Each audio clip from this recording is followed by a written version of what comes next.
The story kicks off in a world completely rewritten by the awakening, leaving behind a frozen, desolate hellscape. A group of elites gathered at the entrance, their target Death's Lair. An S-ranked dungeon nightmare, this place houses an ancient horror. It was the first dungeon to hit planet Acer and stayed undefeated for decades. The entrance was basically a graveyard paved with the bones of masters who never made it out, but today the script flipped. A warrior named Suman decided to solo the Death Slayer. No backup, just him. After a brutal showdown he emerged victorious, having slain the god-tier beast inside. But when he stumbled to the exit, running on fumes, there was no applause.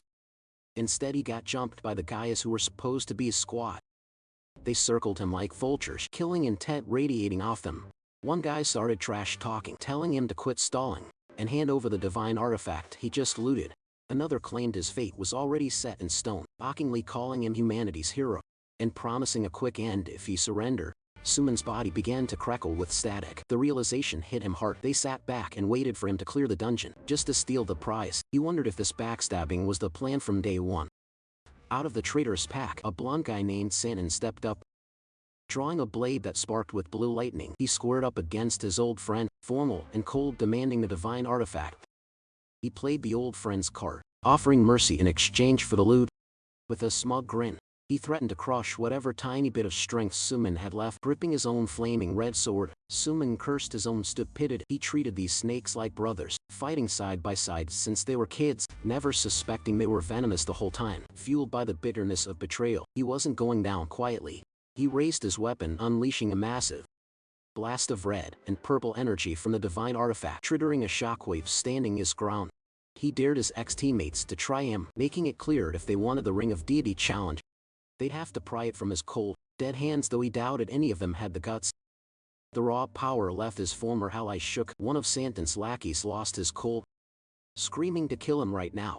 Santana told him to chill, warning that making a move while Suman held that artifact was suicide. As the standoff heated up, a new figure dropped from the sky.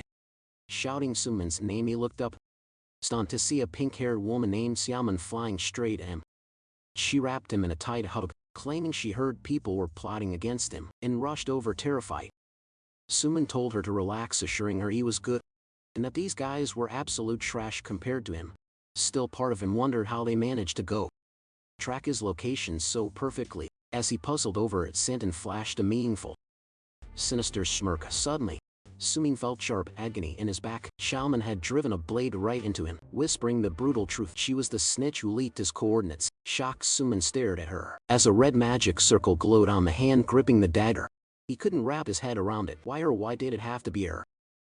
Across the battlefield, Santon roared in victory, announcing the final catalyst was locked in. He ordered the imprisonment formation to activate. Instantly, a massive red symbol blazed in the sky above Suman, trapping him. Glowing red chains erupted from his wound, coiling around his body like serpents. Depressing his energy, he recognized the cursed brand. It belonged to Shaman. It clicked. She had been plotting this backstab for a long time. Santon strolled over and stood next to Shaman, draping an arm around her. Mockingly, he explained the sealing formation was custom-made just for him, designed to completely neutralize his power. Xiamen added coldly that she had always been on Team Santon, making it clear Suman was nothing but a tool to them. Because of his rare 9-star talent, they needed him to grind for the divine artifact. Broken and betrayed, Suman collapsed to his knees, screaming in rage and physical agony. With Suman bound and helpless, Santon gave the order, kill him, and grabbed the gear. The goons moved in with glowing weapons, ready to execute him. Just as the killing blow was about to land, the ground exploded. A gigantic skeletal hand burst through the earth, followed by a wave of skeletal warriors that intercepted the attackers, forming a bone shield around Suman. He watched in total shock, wondering who the hell just saved him. The savior was a mystery woman with light lilac hair. A figure in a hooded cloak hits the deck. Suman clocks her instantly. It's Yahello the necromancer, planting herself right between him and the enemy squad. Gripping a massive staff, she screams for him to stay in the fight, totally locked in on stopping these villains from snagging the artifact. Santon just laughs in her face, treating her appearance like a joke. Just another body for the pile. He starts flexing his numbers, bragging that with dozens of masters on deck, not even the great emperor could save Suman's skin now. Total chaos erupts as Santon's goons crash into Yahello's undead army, while the boss himself charges straight for her. Seeing red, he's out for blood. ready to delete anyone and end his lane. But mid-combat, one of Santang's lackeys yells out a warning about a flank attack. But it's a total fake out, a dirty distraction. Yao spins around, caught off guard, and that's when Santang makes his move, swinging a lightning-wrapped weapon with zero hesitation. Suleman's pinned down, forced to watch in slow motion horror as the strike connects. With Yao out of the picture, Santang goes for the throat. He tells Suman that caring about others is for losers, and now it's game over. Then he drives his glowing azure blade deep into Suman's chest, leaning in to offer one final, twisted ultimatum hand over the artifact. And maybe, just maybe, he walks away alive. But Sumin isn't having it. Blood spilling from his lips, he strains against the magic bindings in pure defiance. He stares daggers at the traitors, eyes burning with hate. Looking at them like the absolute monsters they are, dark terrifying energies swirling red and black, starts charging up inside him. It's a Hail Mary play. Suman triggers the nuclear option, a self-destruct sequence, the god tier technique known as the Annihilation Burst.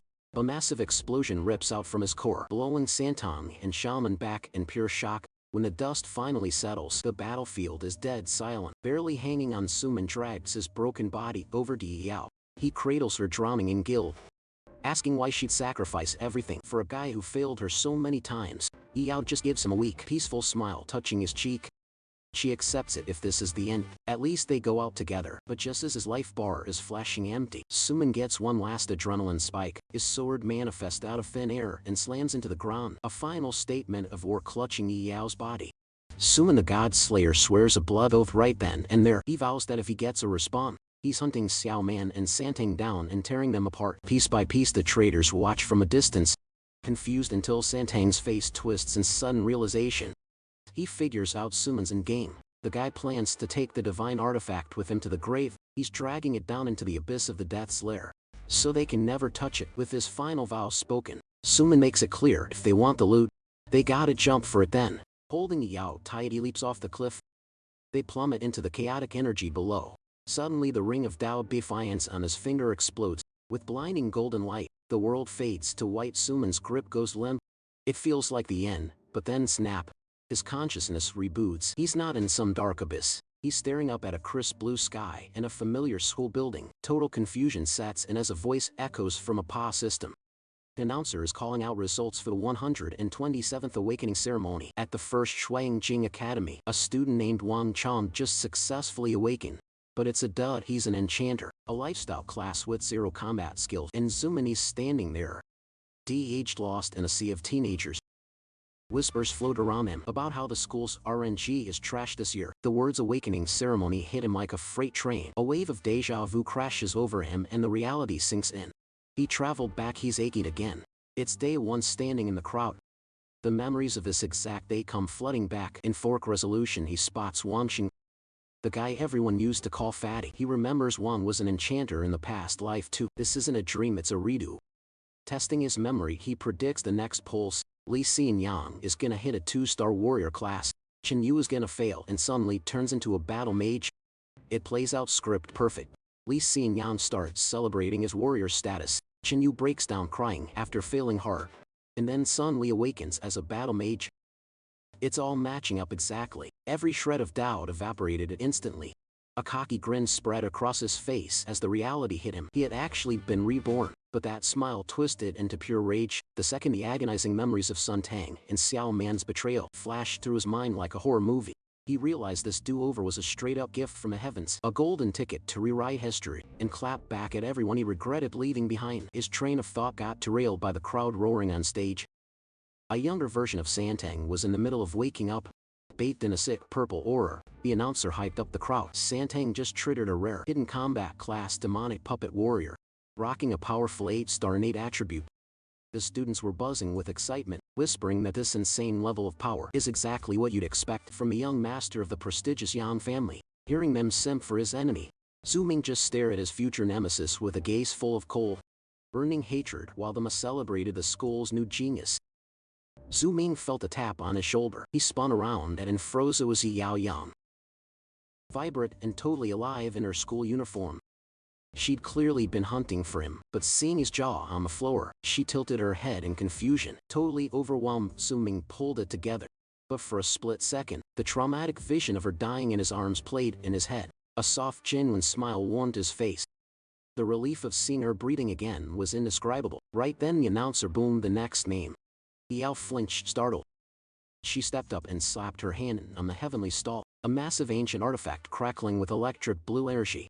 The second she made contact, a massive surge of power erupted from the stone, engulfing her completely. The announcer, jaw practically on the floor, screamed that Yahello had also awakened, a hidden combat class necromancer with a 7-star attribute. The other students were shook, murmuring in total disbelief. Zhu Ming just watched with a chill, confident smirk. He knew this was coming. Everything was playing out exactly like the script in his head. Now it was showtime. The host called Zhu Ming. As he walked toward the stage, Yahello whispered a quick good luck.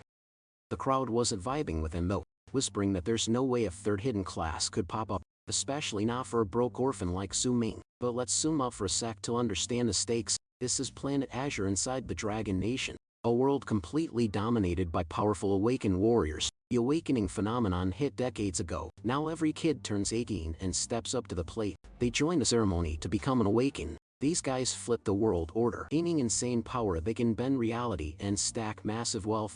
But that power comes with a heavy price tag. Because awakened have to face constant peril, battling ferocious beasts and raiding monster-filled dungeons. As Zhu Ming approached the heavenly stele, memories of his past life as a struggling orphan flooded back. He used to survive on handouts and scholarships, but in his first life the awakening day was his big break. A glorious phenomenon descended, granting him an extremely rare 9-star innate attribute, along with the legendary class God Slayer. Now standing on the stage of his second life, he was ready to rewrite his destiny. He reached for the awakening artifact, determined to make everyone see him in a whole new light. Boom. A massive explosion of purple and pink energy detonated. It triggered a spectacular phenomenon in the sky. The announcer stared, totally unable to process what he was seeing, wondering if this energy signaled the birth of a 9-star genius, or maybe something even godlier. You and the rest of the class were equally shook. Zhu Ming braced himself for the familiar rush of his original runes, but the script flipped. A glowing blue symbol blazed on his chest, and a divine artifact materialized right out of it. It was the Ring of Defiance, the very item he died with. Zhu Ming was completely floored. Realizing the ring had time traveled with him was crazy enough, but before he could even process that, another plot twist hit. A weird sensation rippled through his body. As a holographic screen popped up. Ding, system notification.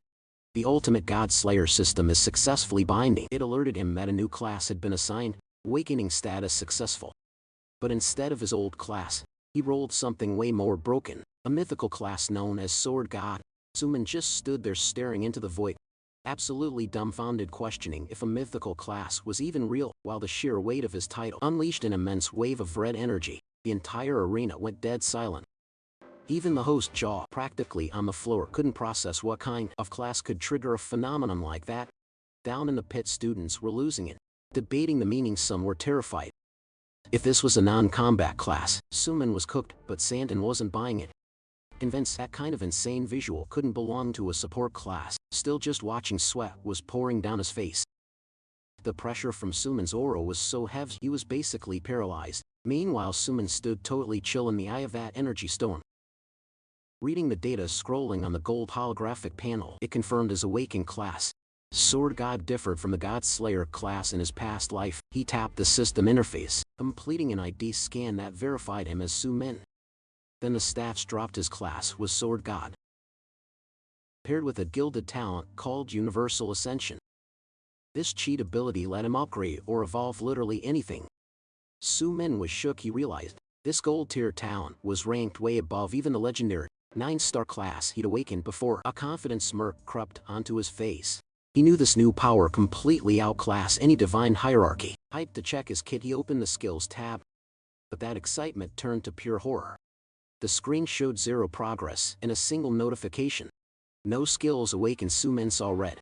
He gripped the hologram tight, screaming internally, how does a gold-ranked talent come with absolutely 0 skills? While he was raging at the menu, the crowd started getting restless, confused by the lag. Finally, the host asked if the awakening was done. Zhu Ming stared at the empty interface with pure venom. He couldn't believe it. After unlocking a supposedly god-tier class, he had an empty loadout. He started thinking the system was trolling him. Suddenly a new prompt flashed, saying his feedback was logged and the tutorial was resuming. A new marker snapped his attention to the gold challenge ring, floating in front of him. Confused, Zhu Ming eyed the ring as it started to glow.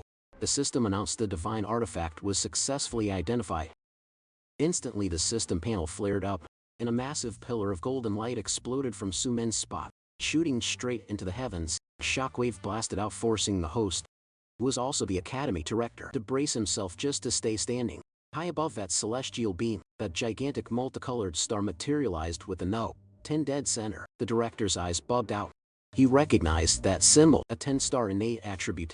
Voice shaking with disbelief, he announced that Su-men had awakened a 10-star hidden class called Sword Master. The crowd erupted into chaos, screaming about this heaven-defying talent, a level reserved for the nation's elite. Sandin stood in absolute silence, completely stunned. Another student commented that, while Sandin's 8-star awakening was crazy, Su-men just dropped a maxed-out 10-star attribute. The director, beaming with joy, declared this historic year for the academy. Not only did they get multiple hidden classes, but now a chosen one with a 10-star stat. He admitted that while the Sword Master class wasn't top-tier meta, with such high innate talent, Su-men's potential was infinite. As a reward, he announced he'd personally gift him a full set of support items for cultivation. But not everyone was buying the hype. Whispers of disappointment started rippling through the crowd.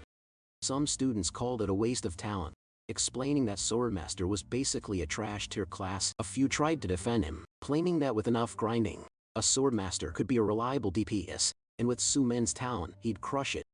Up on the stage, Su-men heard every single shade-throwing comment.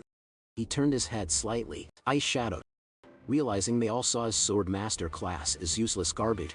While the mob kept murmuring, Yahello rushed over to him with a bright smile. She congratulated him on the awakening. Su-men responded calmly. Yahello told him to ignore the haters, reminding him that awakening a 10-star talent was insane. She admitted Swordmaster might be weak early game. She was convinced his raw talent would act as a shield against the haters.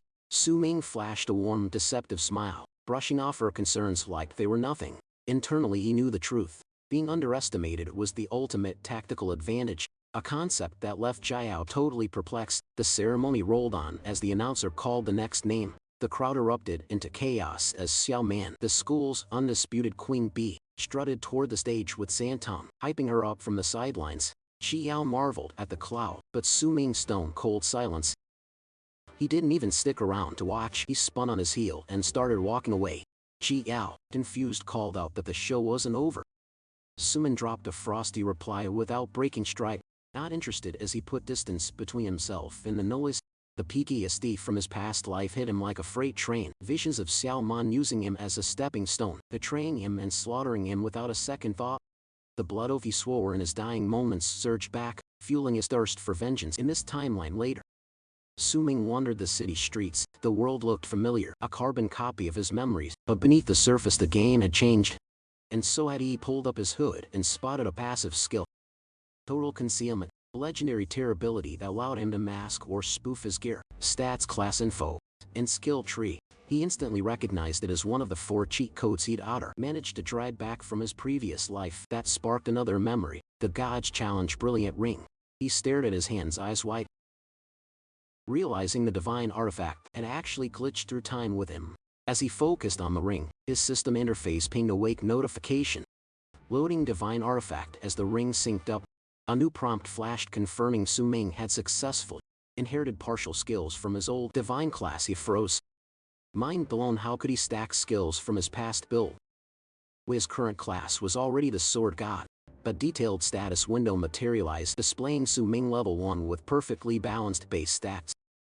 His class was locked in as Sword God, mythic tier unique to this world, and his talent listed as Universal Ascension. The skill tab was Stacked God Slayer Blade. Total Concealment Shadow Stat. And inside eye. Armed with this intel, Su-men started plotting his next move. There's an old saying, he who holds the treasure invites the target. To avoid being a pawn again, and because he was still low level, he knew he had to play it stealthy. While his 10-star talent was impossible to hide completely, he decided to cloak all data regarding his true mythic class. The Sword God. He swore to squeeze every drop out of his second chance, and never repeat the rookie mistakes of his past life. He knew the meta the beginner dungeon challenge would unlock. Exactly 2 days after the awakening ceremony, with his gained knowledge and busted skills, that dungeon was going to be a cakewalk. The gold power level faster than anyone else and loot the best gear. To do that, he decided to speed run. straight to the dungeon's hardest boss from the jump, but first he needed a decent weapon. Meanwhile, in a penthouse suite inside the skyscraper known as the Palace, the vibe was totally different. Santon and Xiamen were lounging. Xiamen teased him for dragging her to such a flashy spot. Right after the event, Santon, clearly salted, ignored the banter and vented about Su Ming stealing his thunder, but Xiamen was already playing forward chess. She told him to chill, explaining that even if Su Ming awakened as a sword master, his stats were off the charts. She assured him that Su Ming was a valuable asset, just waiting to be exploited. Curious, Santong asked for the details. Xiaoman gave a sly smile and slid her phone over. One look and Santong's face shifted from annoyed to stunned.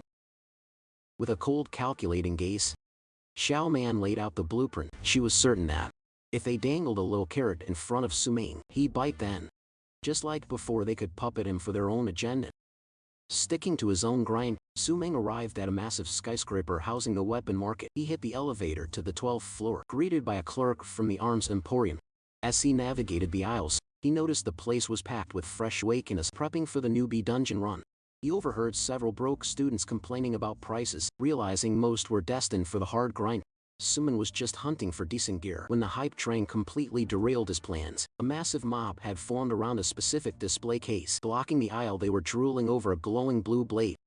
The Tyrant's Frost Blade. It was a diamond tier artifact, allegedly crafted by a pro-level grand swordsman player. The crowd whispered legends about its power, claiming it could freeze a monster's blood instantly, but the price tag of 1 million adventure coins had them all terrified. Zhu Ming fought back a smirk. He knew the tea from his past life. That sword was a total scam, and the merchants peddling it were destined for handcuffs. His internal monologue crashed when a woman dripping in wealth approached him. She rocked a sharp gray cut and was flanked by 2 hulking bodyguards who meant business. She verified he was Su Ming before introducing herself as Yang Lan, VP of the Yang Nan Group, and slid him a business card. Sui Ming took it, feigning ignorance, claiming her name didn't ring a bell. Yang Lan brushed off the shade, projecting her voice so the onlookers could eavesdrop. She announced that the Yang Group would comp all his expenses for the day. Then came the hook. She needed a favor. She signaled a bodyguard to flash a photo. It showed a beaming young girl with hidden eyes posing amidst a field of light flower. Young Lan introduced her as young Juning, her little sister, who attended his school and had just awakened her powers. She dropped the bomb that she'd already dug into Su Ming's background and knew about his insane 10-star potential. She fitted her with his stats. The beginner dungeon would be an absolute breeze, since the zone was gate-kept to rookies only. She finally made her pitch. She wanted Su Ming to party up with her sister and play bodyguard, ensuring she cleared the trial without a scratch. Su Ming didn't hesitate. He shut down the proposal instantly and turned to walk away. Yang Wan was visibly rattled, yelling that he could pick any weapon in the shop if he agreed. Radio silence. She was seething. In her mind, this broke student was just getting lucky. He had zero right to disrespect her like that. Just as Yang Lan was about to lose her cool, Su Ming stopped dead in his tracks. Looking totally zen, he spun around and pointed a finger straight at the crown jewel of the shop, the Tyrant's Frostblade, that fake sword worth 1 million coins. Yang Lan saw red, convinced he was trying to blatantly extort her. She thought he was playing games and doubting he was worth that kind of cash. Su Ming simply reminded her that she was the one who offered it any weapon. He made it crystal clear if she was going to walk back on her word, the deal was dead. With a cocky grin, Su Ming dropped some final advice, suggesting her sister better start training for real, hinting that there are some things money just can't buy. Suddenly Yang Lan's rage evaporated, replaced by an intrigued smirk. She found Su Ming fascinating and admitted to herself she'd pushed too hard. She swept out of the store with her entourage. The crowd was left with their jaws on the floor, whispering about how this random student had just toyed with the corporate elite of the Yang Group. A moment later, a notification hit Su Ming's phone. It was from Xiam, and the text was scripted exactly like his memories. She claimed to have had a change of heart, hinting at romantic feelings, and asked for a rooftop rendezvous at the academic building tonight. Suman stared at the screen with dark amusement, noting that even if she hadn't awakened as the God Slayer yet, her manipulative playbook hadn't changed a bit. Fueled by his vow of vengeance, he typed out a reply accepting the meetup. With that drama handled, Su Ming walked back in on his gear hunt. He flagged down a clerk and asked about a display filled with jagged, rock-like lumps known as sword stones. The employee explained that these stones carried a slim chance of dropping a silver-tier weapon, but warned that the RNG was brutal and most of them were total duds. To her shock, Su Ming told her that was exactly what he wanted. Su Ming's logic was simple. Instead of dropping a fortune on a silver weapon, that would become obsolete gear. In a week it was better to gamble on the stones. But here's the kicker for him. The house didn't win. He could literally see the hidden data inside the stones. Thanks to a cheat code he brought from his past life, the Eye of Insight, a system panel, confirmed this legendary skill. Allowed him to peel back the layers of reality. Activating his vision, Su Ming snatched up a stone with zero hesitation. He knew a legit silver weapon would usually cost hundreds or even thousands of adventurer coins, but snagging a treasure from a bargain bin rock, that was a golden ticket for a broke guy like him. As he sat there gripping the weapon stone, he started turning heads. A blonde guy nearby clocked him. Immediately recognizing Su Ming as the dude who had the guts to reject the massive young group, the blonde kid and his two lackeys rolled up on Su Ming, smirking like they owned the place, cracking up that he'd turned down a free ride from a megacorp just to gamble on a piece of trash stone. They called him a total moron and roasted him relentlessly. But Su Ming didn't even flinch. He recognized the blonde bully instantly. Young did a rich kid who spent his past life making life hell for lower level students. Figuring this was more annoying than threatening, Su Ming decided to have a little fun. With zero panic, Su Ming turned to Yahello and dropped a challenge. 5,000 adventurer coins, says he pulls a silver rank weapon right out of the stone in his hand. After a second of stunned silence, Yahello and his crew burst out laughing. Convinced Su Ming had officially lost his mind, Yahello sneered, fully believing the rock was 99 garbage, and thinking he'd never seen anyone so eager to burn cash. Su Ming stood his ground, knowing exactly who was about to look stupid. When the coins changed hands, Yahello took the bet instantly, and a crowd of onlookers gathered for the show. Su Ming decided to crack the stone right there. No backing down, with everyone's eyes glued to him. He triggered the Eye of Insight. His vision shifted, revealing a glowing red blade buried deep inside the rock. Without wasting a second, he smashed the stone. A blinding red light detonated, and a massive sword shot out. Yahello and his boys, and the entire crowd froze, jaws on the floor, as Su Ming casually snatched the weapon out of the air by the hilt. The system interface popped up. Crimson black iron sword, a low silver rank weapon, equipped with a passive effect called Crimson Drinker. This thing could drain monster blood to heal the user. Dead silence filled the room. Su Ming gave the sword a few swings, evaluating the craftsmanship. Not bad. With a cold, calculated look, he figured this blade would be perfect for his meet-up with Xiao Ma. Tonight Yahello and his squad were stuck in glitch mode, unable to process that Su Ming just pulled silver gear from a junkstone. Su Ming checked the stats again. That lifesteal ability was a game changer. Meant he wouldn't need to babysit a healer in the next dungeon run. The system panel confirmed the specs: silver rank black steel sword with 10 life absorption. As Yahello watched in pure terror, Su Ming pointed the blade right at him, reminding the rich kid that a bet is a bet, and those 5,000 coins had a new owner. Defeated, Yahello transferred the funds and stormed off, holding the L and swearing revenge. Su Ming figured that was a solid lesson on why you don't make reckless bets. The shop assistant watched the whole thing stunned, knowing nobody had pulled a real weapon out of those stones in years. Flush with his new cash, Su Ming headed back to the counter to grab a scabbard, asking if 5,000 coins would cover it. The clerk nodded. Su Ming bought a fancy, silver rank plated scabbard that reduced weapon durability loss by 50. He was satisfied, knowing this would keep the sword in prime condition for way longer. As he held the sheathed blade, a system notification flashed, asking if he wanted to trigger a hidden feature weapon manifestation. Su Ming declined. Not yet. The timing wasn't right. A faint smile touched his lips. He needed to upgrade the weapon's rank first. Later, while strolling through a park, Su Ming broke down his current status. Sure, he had awakened as the sword god. Ray still lacked active class skills. However, his class came with an insane primal talent: Universal Ascension. This cheat code allowed him to upgrade the quality of any item exactly once, making his mythic class actually live up to the hype. Gripping the sword, Su Ming decided to test the power. The system announced the activation of Universal Ascension. Boom, success. The Crimson Drinker effect got a massive buff. The sword started pulsing with a violent red aura. Final pop-up displayed the new stats. It had evolved into a high silver rank Crimson Black Steel sword.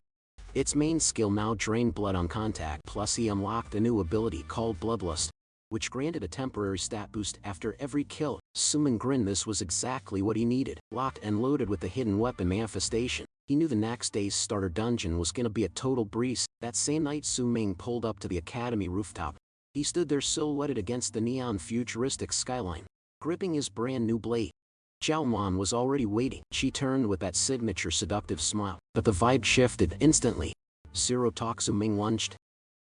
She barely dodged the strike, and the steel slammed into the concrete ledge, right where she'd been standing. Xiaoman froze, eyes wide with disbelief.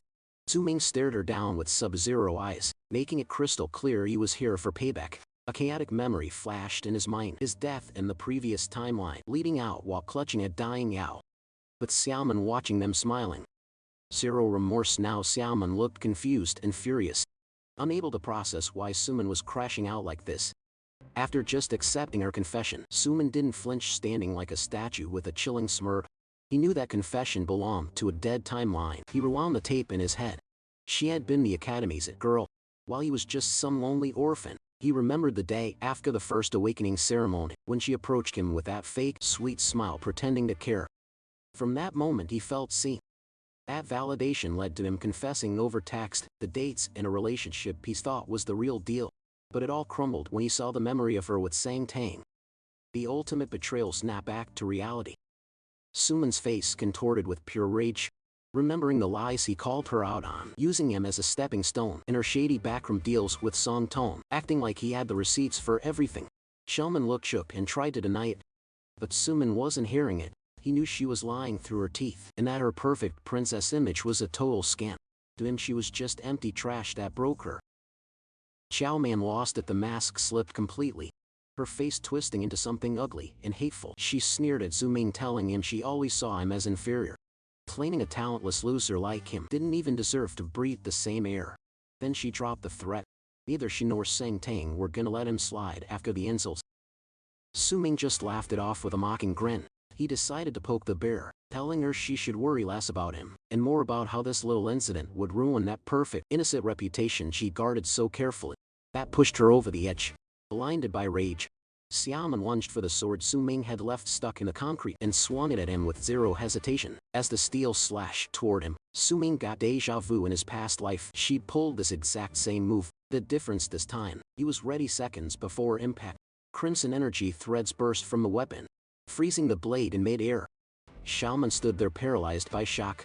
The system confirmed Crimson Drinker ability activated. Red energy tendrils snaked out from the hilt, wrapping tight around Xiaoman's body. Zuming knew the trap was sprung the moment he'd marked her with the weapon skill.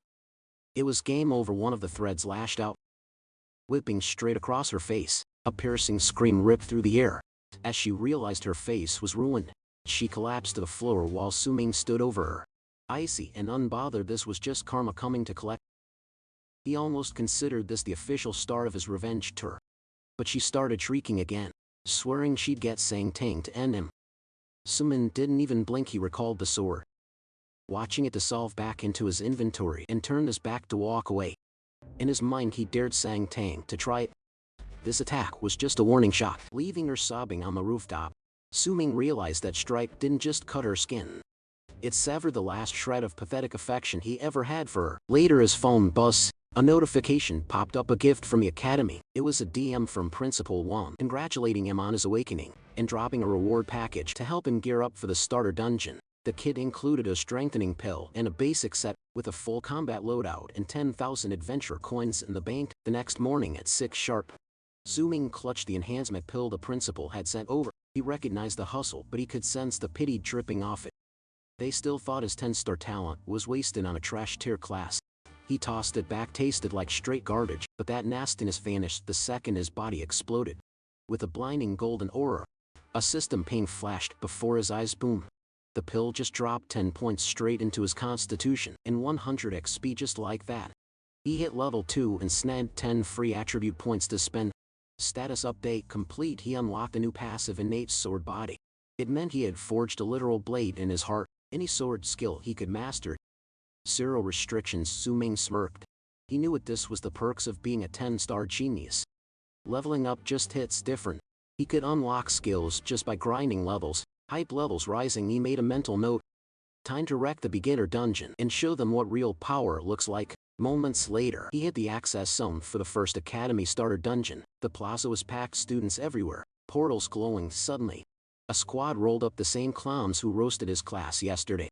Now they were begging to party up. They were all over him, hyping his 10-star talent and the principal's gift, figuring this run would be a cakewalk. They offered to carry his so-called weak swordsman class, acting like they were doing him a massive favor, but they just wanted a free ride on his DPS. Suman felt sick at the fake vibes and shut them down cold. "I'm already booked," he told them.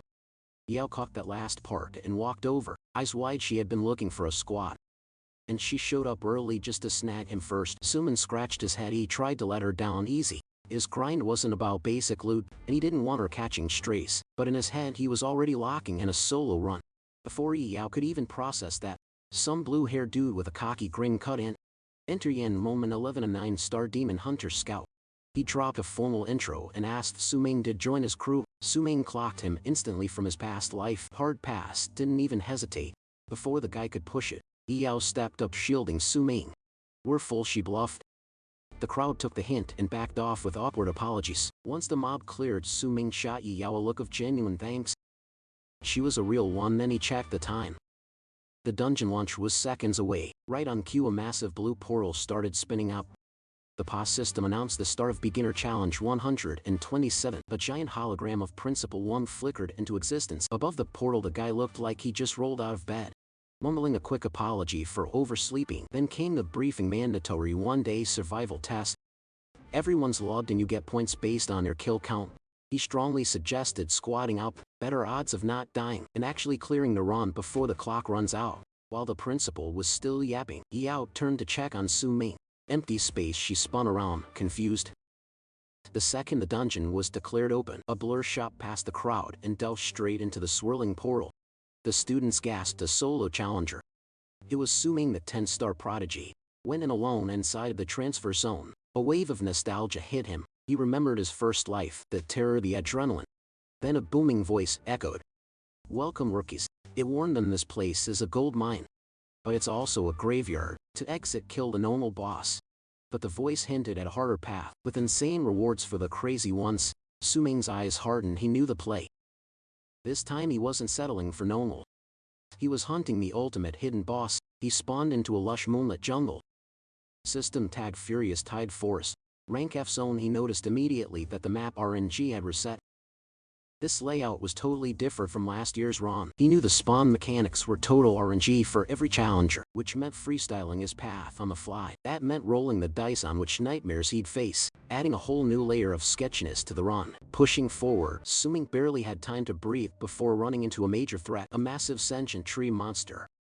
The thing was crowned in hellfire, sporting a carved wooden face that looked like pure nightmare fuel. He remembered the lore: this beast was rooted in place, but it used those vines to drag victims straight into its personal inferno. But Suming wasn't here to brawl with every mob that crossed his path. His eyes were on the prize, locating the hidden boss, so he made the call to ghost these high-level threats entirely. Scanning his holo map, he plotted a course with surgical precision. The whole point of his early entry was to snag that early game advantage. He needed to map out the fresh layout and farm the specific items required to summon the secret boss. Even though the dungeon layout shuffled every year, he knew the meta for triggering the boss fight hadn't changed. He had to speedrun this before the rest of the student body arrived, and made looting those items a total grind. Plan locked, and he blurred into motion, tearing through the dense forest like a phantom. A bit later, exactly at 7:30 in the morning, another squad of students stepped into the kill zone. A girl with light blue hair. Their two teammates scanned the silent clearing. Seeing zero competition nearby, they let their guard down, thinking the area was chill. That false sense of security shattered the second the girl picked up a noise crashing through the trees and flagged her team. Looking up, they watched another student smash through the vegetation and hit the dirt right next to them. The guy clutching a hammer hit the ground, hollering for his life. The new squad just stood there, paralyzed, as the source of the panic burst into view. Two giant monster rats, their crimson eyes were glowing. Recognizing the bloodthirsty vermin, the students' morale hit absolute zero. Full-blown panic set, and they scattered like roaches, running for their lives back at the plaza hub. The reality of the exam was hitting hard. At 7:00, a live kill feed popped up over the portal, announcing that 3 challengers had already been devoured by the rats. The strongest student to get wiped was Light, a 6-star ranker Gigao, who was still trying to build a squad. Was shook seeing a 6-star elite get deleted that fast. She started screaming at everyone to speed up team formation, warning them that the people inside were in desperate need of backup. Meanwhile, deep inside the raging Tide Forest, things were going critical. The blue-haired girl from earlier was sprinting for survival, now solo and bleeding in the chaos. She'd been separated from her crew and got completely turned around, trying to get her bearings. She sensed a heavy presence. Looking up, she spotted the silhouette of a massive, ape-like monster perched in the canopy. The creature dropped to the ground, staring daggers at her with pure malice. Frozen stiff with fear, the girl could only watch as the beast launched itself straight at her. In her final moment, she squeezed her eyes shut and screamed for someone, anyone to save her. Suddenly a crimson streak flashed past her with insane speed. Su-ming entered the chat as black. Crimson steel sword became a blur of motion as he intercepted the ape monster. Total anarchy consumed the newly awakened students, who found themselves scattered and outmatched. One terrified student cursed his terrible RNG. After stumbling upon a level 5 blood bear, his regret turned into a blood-curdling scream as the beast skewered him before he could even react. The chaos wasn't isolated across the entire forest. Other students were fleeing from nightmares, like the level 2 swamp hunter and the level 3 tracking hound, with many meeting the same gruesome game. Overcomms channels were exploding with sauce calls, reporting that the teleportation points were being spawn camped by monster hordes begging for reinforcements that weren't coming. Amidst the massacre, one girl found herself totally alone, surrounded by the lifeless bodies of her teammates. Broken by grief and terror, she collapsed into the tall grass, shivering as she remembered her squad telling her to stay hidden. It had barely been half an hour since the test started, and the difficulty spike was so insane, she doubted anyone would survive. No rookie stands a chance out here in the deep woods. The girl with light blue hair is totally frozen, backed into a corner by a massive hulking ape monster. The beast lunges, but a flurry of sword slashes rips through the air. Instantly Su-men blurs past, vaulting over the terrified girl and sticking a perfect superhero landing right between her and the beast. She stares up at him totally shook. She thinks he just one-shot it. That monster with god-tier strength. Relief washes over her as she clocks his face weight. Isn't that the legendary 10-star student? Su-men stays icy cool, acting like he just happened to be strolling through the neighborhood. But he drops a truth bomb. He can't save her twice, and oh yeah, that monster, it's not dead yet. Blue hair's jaw drops. The thing is still breathing. She spins around and sees a looming shadow towering over her. Panic mode engaged, she decides it's time to bail and find backup. She bolts now. It's just Su-men and the beast. He calmly toggles on his perception eye. The system hood pops up. Target identified. Mutated ape king, a ferocious level 3 mob. Massive strength and constitution stats, but its agility is trash since it's a mutant type. Su-men realizes why. It tanked a direct hit from his silver-grade weapon without dying. The ape king recovers and launches into the air, bringing those massive fists down for a skull-crushing smash. Su-men sidesteps it like it's nothing. He cracks a smirk. Not bad speed for a big guy. Time to test his limits. He digs into his memory bank for skills inherited from his past life. He selects option 3, hidden god step. The system ping confirms the buff. Massive speed boost incoming. It cranks his speed up by 50 and grants total immunity. He's literally untargetable. The catch, it drains stamina like crazy. A surge of teal energy wraps around Su-men. Poof! He vanishes and instantly spawns right behind the confused ape king. The beast roars and spins to attack, but Su-men is already gone in another flash of light. Hovering above the stumbling monster, Su-men decides to wrap this up. This fight is too one-sided. It's boring. The ape king looks up, sheer terror in its eyes. Su-men's silhouette reflects in the beast's trembling pupil. Aim over. He delivers a devastating final slag, cleaving the monster clean in two. Ding! Victory confirmed as the corpse glitches out and dissolves into data. The loot screen pops up. Sweet. A skill scroll. It's just a low-level bronze single target skill. Standing over the enemy remains. He shrugs. It's not S tier, but for a rookie dungeon, not bad. Suddenly a blinding golden light engulfs him. A massive first blood title flashes in front of him. Then a server-wide announcement blasts through the dungeon. It declares that a level 2 swordsman just scored the first kill on the mutated ape king, securing the first blood title for the whole instance. Other students fighting for their lives are stunned. They stare at the notification. Even better, every player gets a free small healing potion as a reward. An injured girl clutches the potion, spawning in her hand, breathing a sigh of relief. The chat goes wild with speculation. Who is this mystery swordsman? Some immediately bet it's the famous 10-star prodigy Su-men. Others argue it could be a different sword master, but they all agree on one thing: this kill proves the dungeon is beatable. Meanwhile, back in the clearing, Su-men is freaking out. He totally forgot about the public achievement system. Realizing this could expose his power level, he decides to move in silence from now on. He plans to toggle total concealment to hide any future achievements. He's also kind of shocked. 30 minutes in, and he's the only person to kill a single monster. He heads deeper into the woods, but stops dead in his tracks. A pack of ferocious level 3 wolves emerges from the brush. Their green eyes glow with menace. Su-men just grins with total confidence. He knows these guys, they're top-tier mobs for XP farming. Perfect chance to test drive his new ability. He already used his unique talent, Universal Ascension, to upgrade that bronze scroll he got from the 8. The system triggered a skill sublimation, morphing it into a brand new overpowered technique. He had just unlocked a wicked low-tier silver skill. Draw Cup the mechanic was pure samurai style. Sheath the blade laser, focus the mind, and unleash hell in a single motion.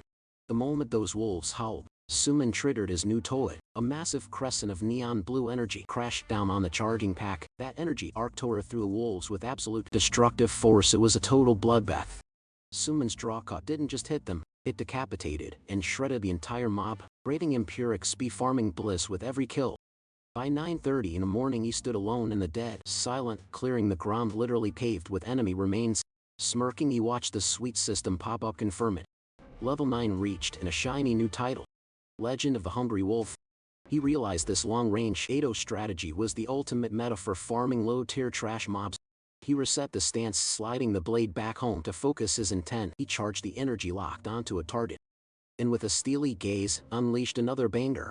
A second massive wave crashed down, ready to wipe another squad, but this time unexpected resistance.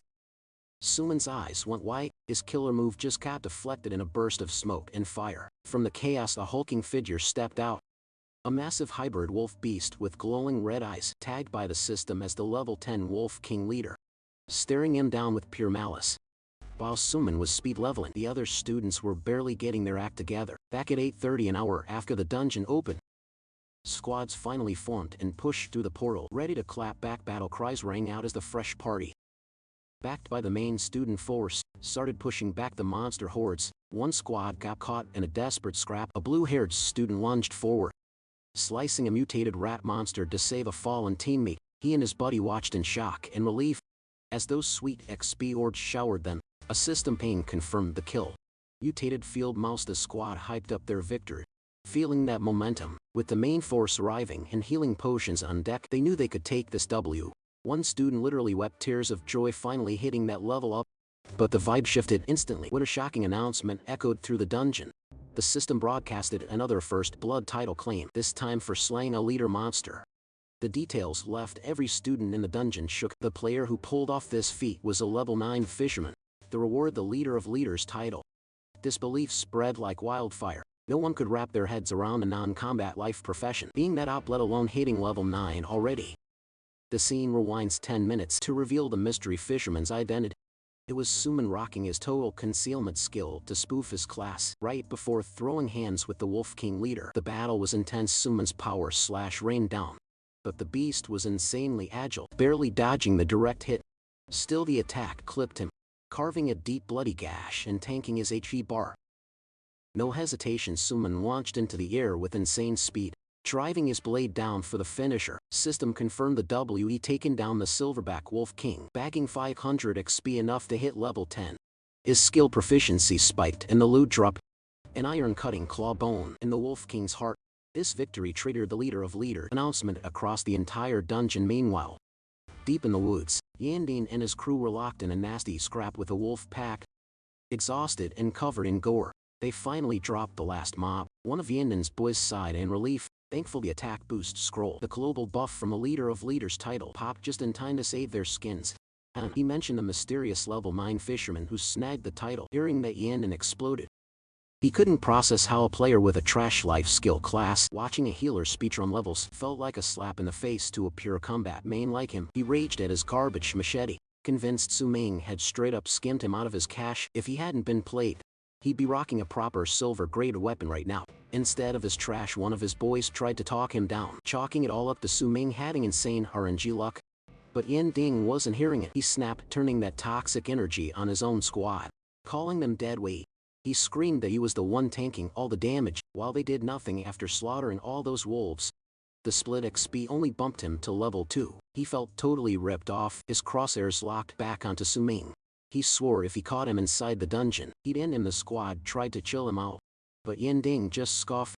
Meanwhile, miles ahead, Suming, already hitting level 10, crouched in the brush and pulled up a fresh system interface. A shiny notification popped up. Congrats on hitting level 10. Main class change quest trigger. The mission details were about to generate randomly, based on his current status. Suming knew this was his moment. In his past life, He didn't hit level 10 until after he exited the rookie dungeon. Back then, the system rigged his class advancement to a high-level dungeon, way above his pay grade. He couldn't clear it, forcing him to grind all the way to level 15 before retrying, which tanked the quality of his rewards. But this run differed ballgame. By hitting the level cap while still inside the starter zone, the quest scaled to his immediate surroundings. Just as he calculated, the objective dropped: hunt the Red Rock Cave Guardian, an elite mob in the Raging Tide Forest. A smirk crossed his face. This was going to be a cakewalk. Eyes full of confidence, Su-Ming realized his first class advancement was basically in the bag. He dumped every single stat point straight into agility. Boom. Another system panel flashed with a bonus reward. He just broken the 100-point agility barrier. Result: a low-tier platinum passive skill for the Sword God class. The Sword Martial Master. This ability was broken. It let him equip any sword type, completely bypassing level and stat requirements. Cut to the first CH1 Academy conference room. The assistant slid a holographic leaderboard to Director 1, tracking top performers from nearby cities. The director's jaw dropped. Su-Ming is 10-star prodigy. Wasn't even on the charts. The assistant tried to spin it, suggesting Su-Ming's sword controller class was just a late bloomer, but even he had to admit not cracking the top 500 was suspicious. Suddenly the doors flew open. A woman stormed in, radiating pure fury. Enter and rambling vice mayor of Schwanking City. And she was not happy. She called the director out on his hype about this so-called 10-star genius. Noting that the data showed 0 results on the leaderboards, Director Wang tried to stutter a defense, but she cut him off, accusing him of inflating Su-Ming's stats just to secure more entry tokens for the elite Sky Tower Council. She pointed at the live feed. Only Anshi and Santon were showing real potential. Because of this flop, she made a ruthless call, slashing the Academy's allocated tokens from 3 down to just 2.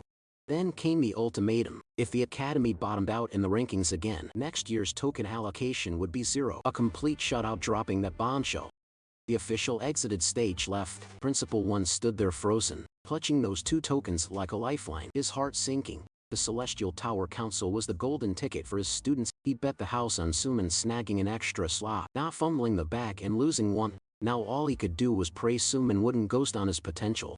Meanwhile, deep in the Raging Tide Forest, Su-Ming pulls up to the ominous mouth of the Red Rock Cave. One check of the map confirms it. This is the spot for his class change quest. Finally a moment to breathe. The path here was suspiciously quiet, but staring into that abyss.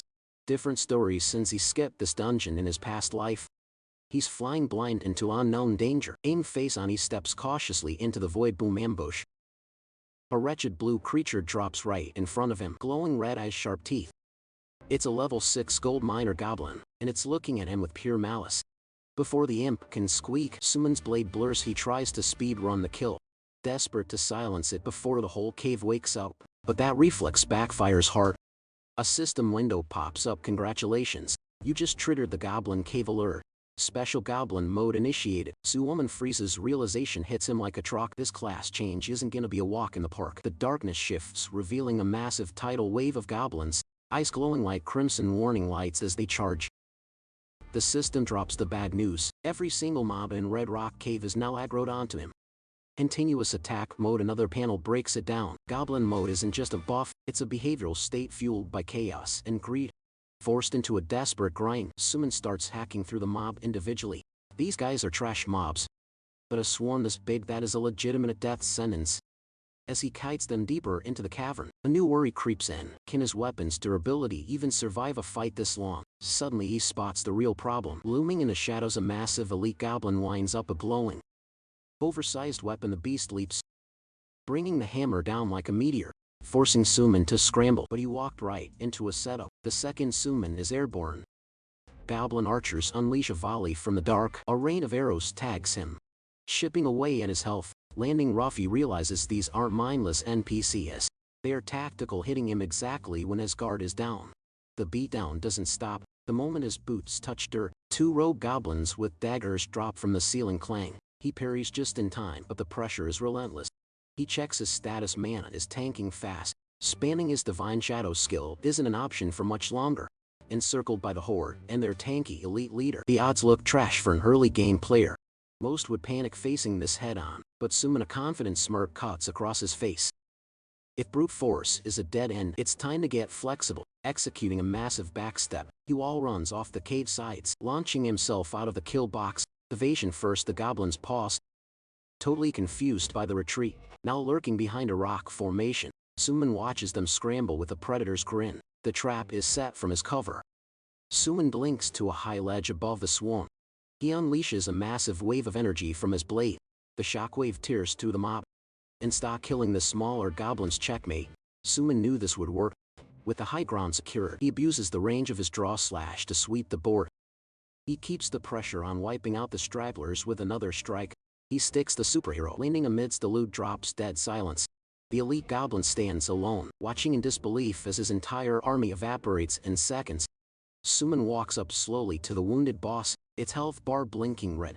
No escape now, but unbeknownst to him, he's got an audience outside the cave. A snake in the grass, literally. One of Yennin's crew is watching from the bushes. He gets on the comms, reporting everything back to his leader. The sound of steel clashing echoed from the cave's mouth. Yenning scoffed, brushing it off. No way anyone was dumb enough to rush in there. Taking on a level 7 zone right out of the gate, absolute suicide. But his partner wasn't letting it go. He swore he heard fighting. Then a smirk dropped off Yenning's face. Footsteps, heavy ones, crunching closer from the darkness. He and his buddy locked eyes on the shadows, watching a silhouette slowly detach itself from the gloom. Who the hell was hunting monsters in a death trap like this? Then the stranger stepped into the light. Yenning froze, his brain short-circuiting. It was Suming, battered, yes. Bleeding, sure. But standing tall like a total winner. Suming spotted the rats hiding in the bushes and sighed. It is true what they say, enemies really do have a way of bumping into each other. He didn't even register their petty grudge. His mind was miles away, still processing the fight. That class advancement mission was no joke, way too close for comfort. But hey, he hit level 11. Worth it. Suddenly, his instincts screamed. Yenning, fueled by pure salty rage, lunged from behind for a cheap shot. Suming didn't even turn around. He just sidestepped the clumsy strike like he was swiping away a fly. Yenning gasped, totally shook. His sneak attack flopped hard. Humiliated and furious, he barked at his two cronies to circle up and block Suming's exit. Emboldened by his backup, Yang Ding got in Suming's face, blaming him for every loss he took that day, ranting about how bad luck brought them together in this dungeon. Suming just stared at the trio deadpan. Zero interest. Yenning kept running his mouth, taunting him, trying to get a reaction, trying to make him sweat. Suming just tilted his head and dropped the bomb. Wait, who are you again? Yenning choked. Total silence. The realization hit him like a truck. Suming didn't remember him. The disrespect, the rage boiled over. How could he forget the guy who took him for 5,000 adventure coins? Screaming like a maniac, he signaled the squad to rush him. The three stooges charged. Sliming stood his ground, thinking, really? We are fighting just because I have bad memory. Then a smirk tugged at the corner of his lips. He gripped his hilt. Actually, this was perfect time to test drive the new gear. With a subtle flex, he summoned his blade. The steel ignited with a swirling crimson aura. He didn't hesitate. He unleashed the sword control technique. Whoosh. The blade launched itself, tearing through the air on its own. It moved faster than the eye could track. Before Yenning's crew could even blink, the energy-guided weapon slashed through them in a blur of red light, and the three bullies were sent flying backward. They hit the dirt, screaming in agony. Game over in a split second. Suming grinned. Not a bad demo for a new toy. Yenning, writhing on the ground, looked up with terror in his eyes. He recognized the move, sword control. But that was impossible. His brain couldn't compute while the blade hovered above him, spinning menacingly. That is high-level stuff. A rookie swordmaster shouldn't be able to pull that off yet. Meanwhile, inside Suming's head, he was tracing the skill back to the source. He snagged a sword control scroll after dropping that goblin, the elite one. Then he used his broken cheat skill, Universal Ascension, to mod the scroll. He took that low-tier trash and upgraded it into a god-tier ability. But he wasn't just happy about the damage output. It was the perfect cover. It fit the sword master vibe exactly. Keeping his true mythic class under wraps was priority number one. But then his mind shifted to the real loot. After clearing the class advancement mission, he unlocked the blueprint for a hidden chest location, standing tall over his groaning enemies. He pulled up the mysterious map on a glowing gold holographic interface. As the data loaded, Suming's sweater vanished. His jaw practically hit the floor. He stared at the screen, speechless. The coordinates for the hidden treasure pointed straight to Red Rock Cave Part 2. Instantly, he was annoyed. Seriously, I gotta go back to that hellhole. And it got weirder. The map had a bizarre subtitle: Goblins, Trade, and Life. Total gibberish to him. Meanwhile, cut to 11:30 in the morning. Deep in another part of the forest, a squad of 3 girls was hyping themselves up after a win. They just took down a massive beast, one of them already level 7. Loud a huge sigh of relief. Her friend kept it real though. They only survived thanks to their 7-star teammate, a girl with mint green hair named Fenfen. She literally carried the whole fight. With the boss down, one girl rushed over to grab the loot. Totally pumped Fenfen. Being the MVP, turned to check on her squad mate.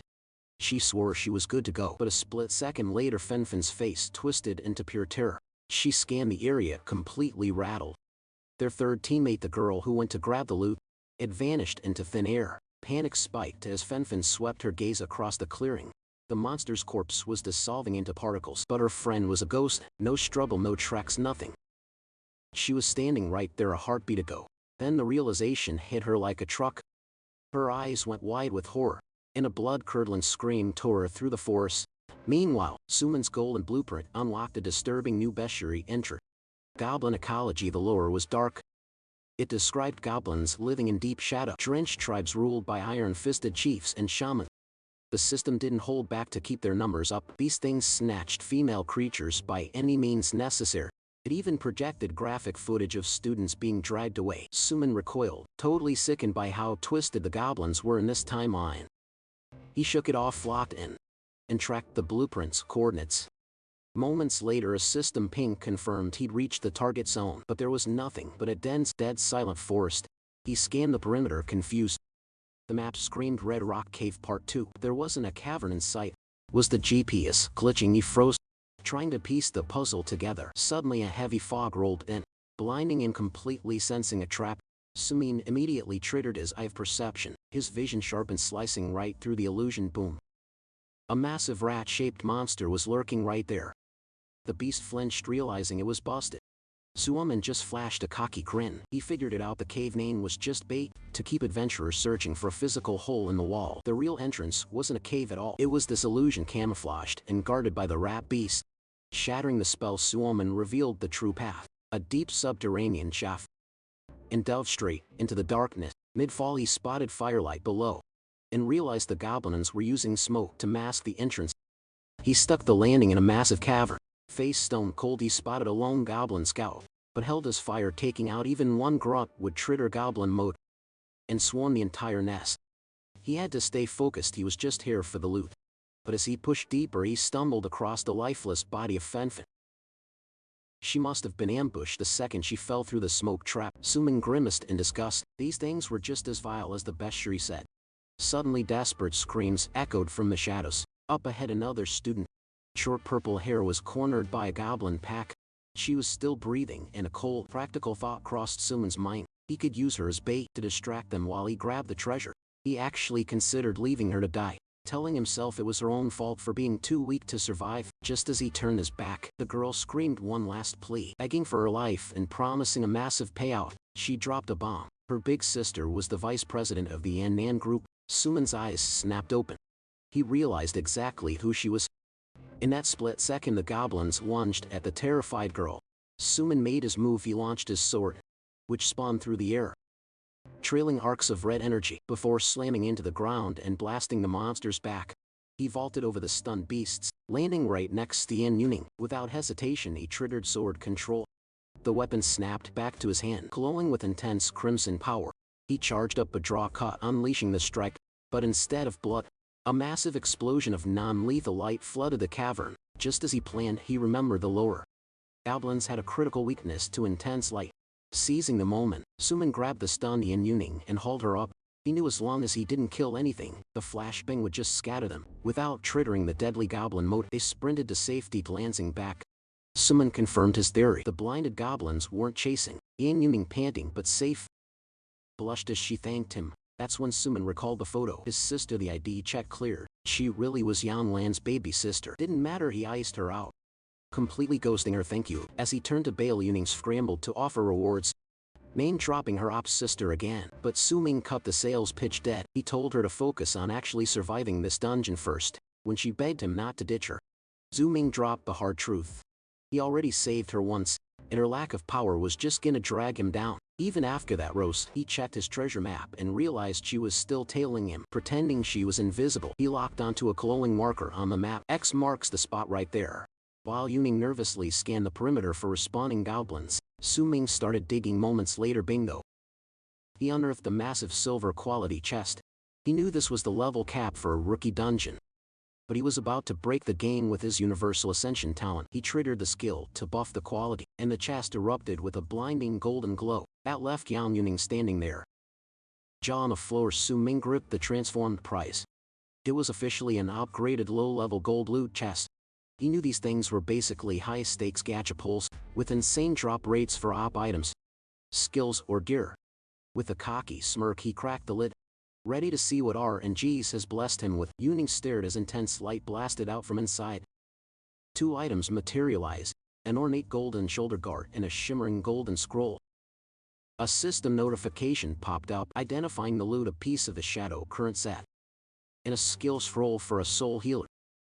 Su Ming inspected his gold tier haul, but the hype crashed instantly. Disappointment hit hard. The armor was a solid drop, but he grumbled seeing that the platinum grade soul healer scroll was totally useless for his class build. Seeing him tilted, Yuning nervously suggested that maybe the scroll dropped because she was nearby. Su Ming shot her a confused look, and blushing, she dropped the bomb. Her awakened class was a 7-star soul healer.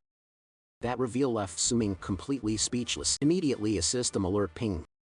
Yang Yuning had joined the squad and he was now the party leader. Meanwhile, in another sector of the dungeon, things were getting way darker. A student got absolutely wrecked by another player. A system panel hovered over the killer, displaying his objective: a class advancement. Main quest requiring 50 player kills. Current body count 33. After deleting his victim, the assassin from Wujing Academy flashed a cruel grin and scanned for his next prey. He locked onto Yao, covered in blood and fueled by pure rage. She refused to be just another stat. She summoned a skeletal warrior to clap back. Chaos was spreading through the entire dungeon. At 12:30 p.m. a massive explosion erupted from the ground, forcing a terrified Yao to run for her life.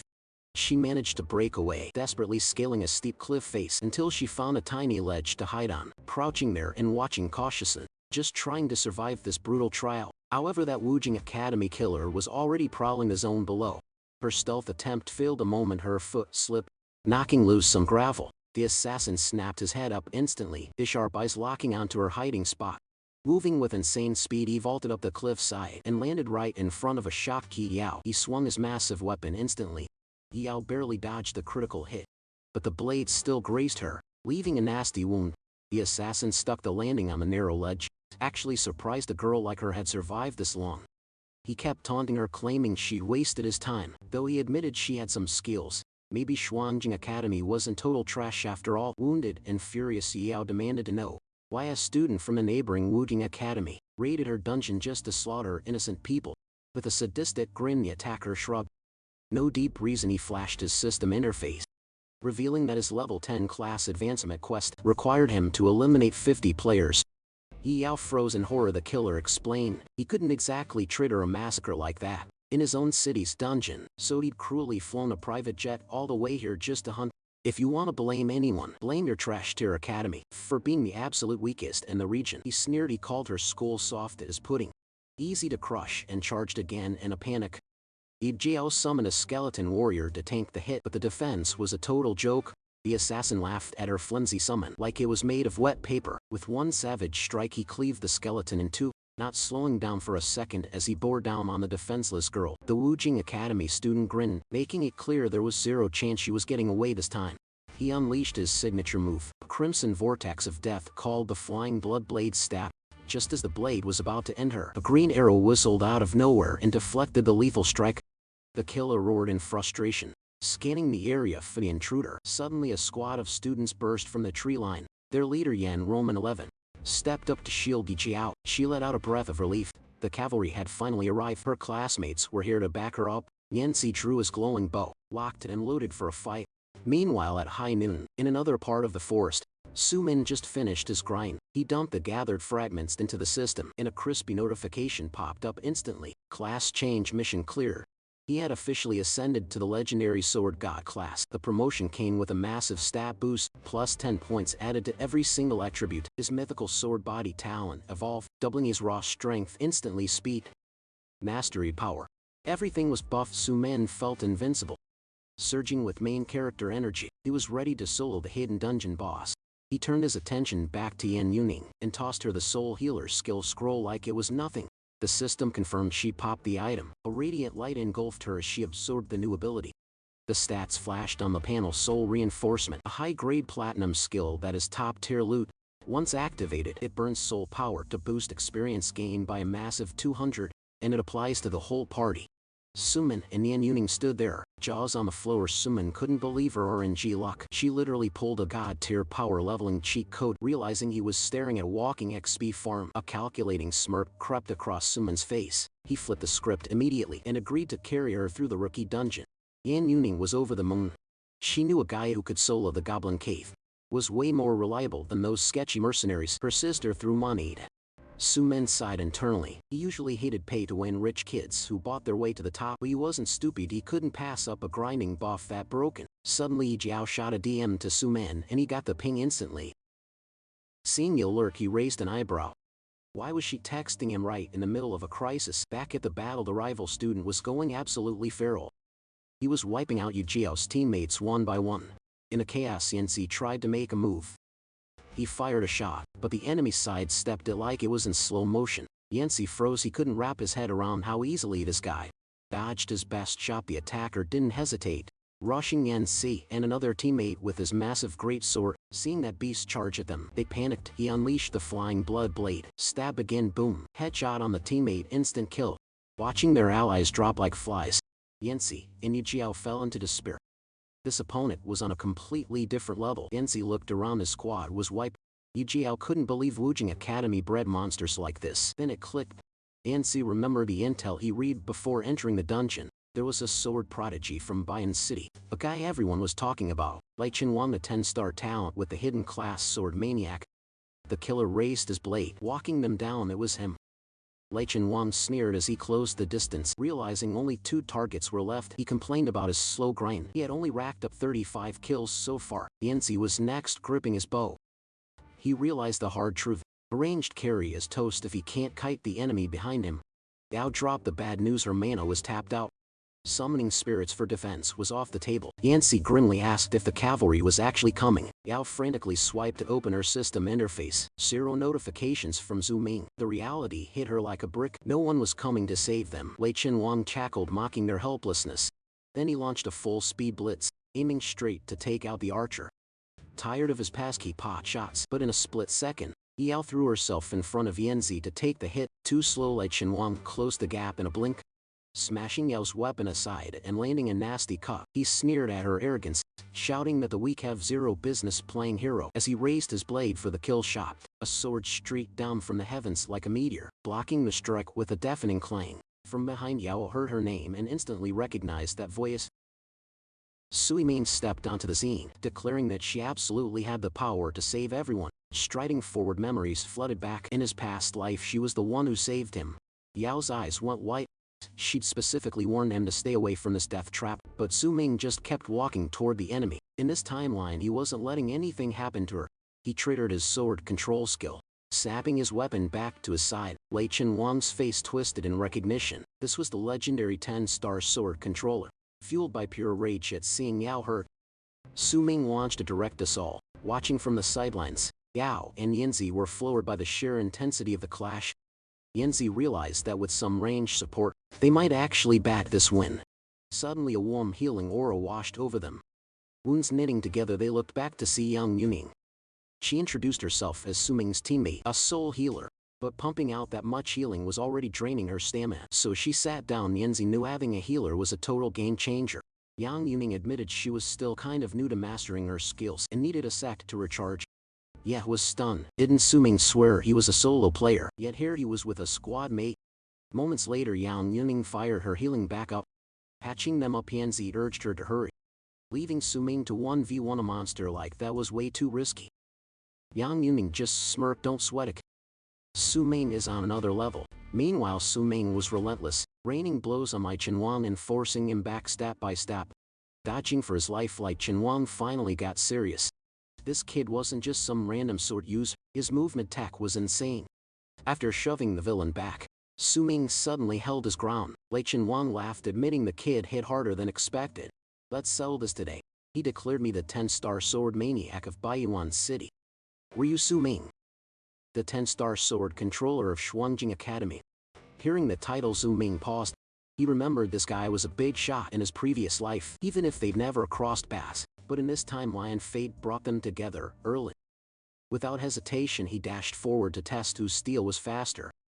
Both fighters unleashed a torrent of attacks simultaneous. Amidst the sparks, Lei Wang slipped a hit, hopped back and spammed his signature move, the bloody blade flying stab. Seeing the projectiles incoming, Su Ming thought cheap trick. Rapidly he used his blade to deflect the incoming barrage. Seeing this, Lei Wang smirked. Gotcha. The hero had walked right into his trap. As he spoke, he triggered the second phase, sending his sword spinning around the protagonist like a buzzsaw. He explained that the energy from his bloody thrust creates a lockdown field, freezing the enemy in place. He went for the execution, 100 sure it was game over. But the protagonist dodged it with godlike reflexes. Lei Wang doubled down and struck again, but the kid sidestepped it calmly, signaling that it was his turn now. He triggered his sword control, recalling his blade to his grip. Catching the hilt, he stared Lei Wang dead in the eye. Let's see how you block this without a weapon. Instantly he unleashed a devastating slash that connected squarely with his rival's chest. Blood sprayed from his arm as the blade bit deep, yet despite the agony, Lei Wang, consumed by blind rage, he hoisted his blade and blitzed the hero, betting everything on the fact that his opponent was defenseless. Sensing the blindside attack, Harmonic instantly triggered Divine Shadow Step and started weaving through every single strike. Watching his attacks whiff over and over, Lei Wang unleashed the 5 chaotic shadow blades technique, but it didn't matter. The hero kept sidestepping every slash with god-tier agility. Lei Wang saw red, realizing his opponent's speed had just skyrocketed. Before he could process it, the Ma closed the gap and dropped a mock apology, explaining that his blade was already back in his grip. Right at that second, Yanxi and Yahello wrapped up their healing process. The moment Yanxi recovered, he sprinted toward the hero, yelling that backup was incoming and telling Su Ming to just hang in there. But when he actually pulled up to the scene, he froze dead in his tracks. The fight was already a wrap. Lei Wang was laid out on the floor, totally defeated, while Armic walked past him like a boss. Watching this, Yahello murmured that Su Ming was insanely overpowered. Enrollment 11 completely shook, pointed out that while they were barely recovering, he had already soloed such a formidable enemy. Suddenly Yanxi screamed in panic, telling them to watch their six. The hero whipped around only to find Lei Wang back on his feet and launching a sneak attack, claiming he finally caught him slipping. The ambush took everyone by surprise.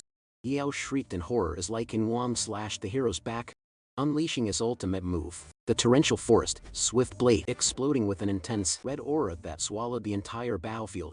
After landing the hit, Lei Wang stared down the protagonist and welcomed him into his kill zone.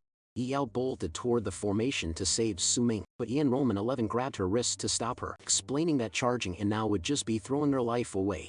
Desperate, she insisted that she had to save him, even if it meant death. Suddenly, the hero's voice echoed from inside the trap, telling her to listen up. Hearing his voice, Yahello cried out his name, but he cut her off, firmly ordering her to stay back. Inside the formation, Lei Wang unleashed a relentless barrage of attacks. Under the non-stop assault, the protagonist's body was critically injured, pushing him to the brink of death, yet he was still standing.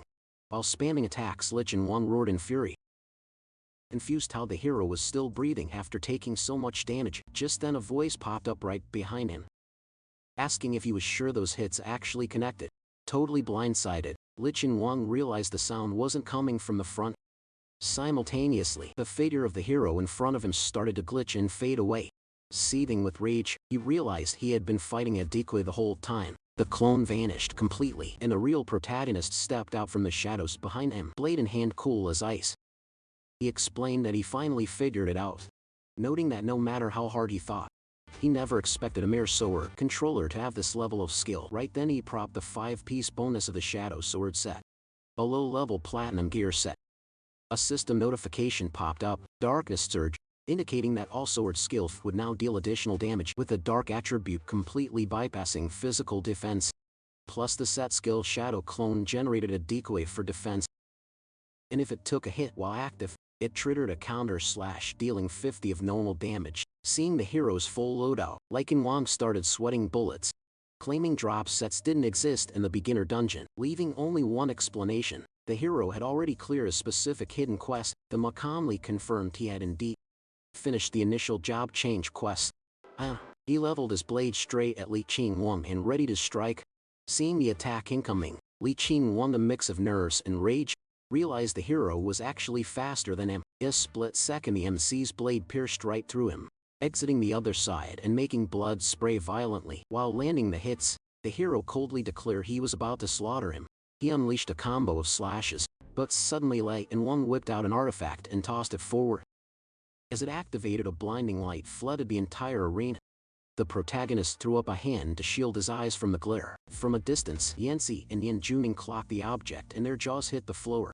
Yanxi identified it immediately. A lifesaver emergency escape tool, an item that goes for hundreds of thousands of adventure coins. It's the kind of loot that's basically a myth inside a standard dungeon like this. But Li Qingwang didn't hesitate. He'd already popped the artifact to teleport to safety. Watching the guy flee, Armik smirked. The neighboring city really dropped a massive back to protect their precious 10-star genius.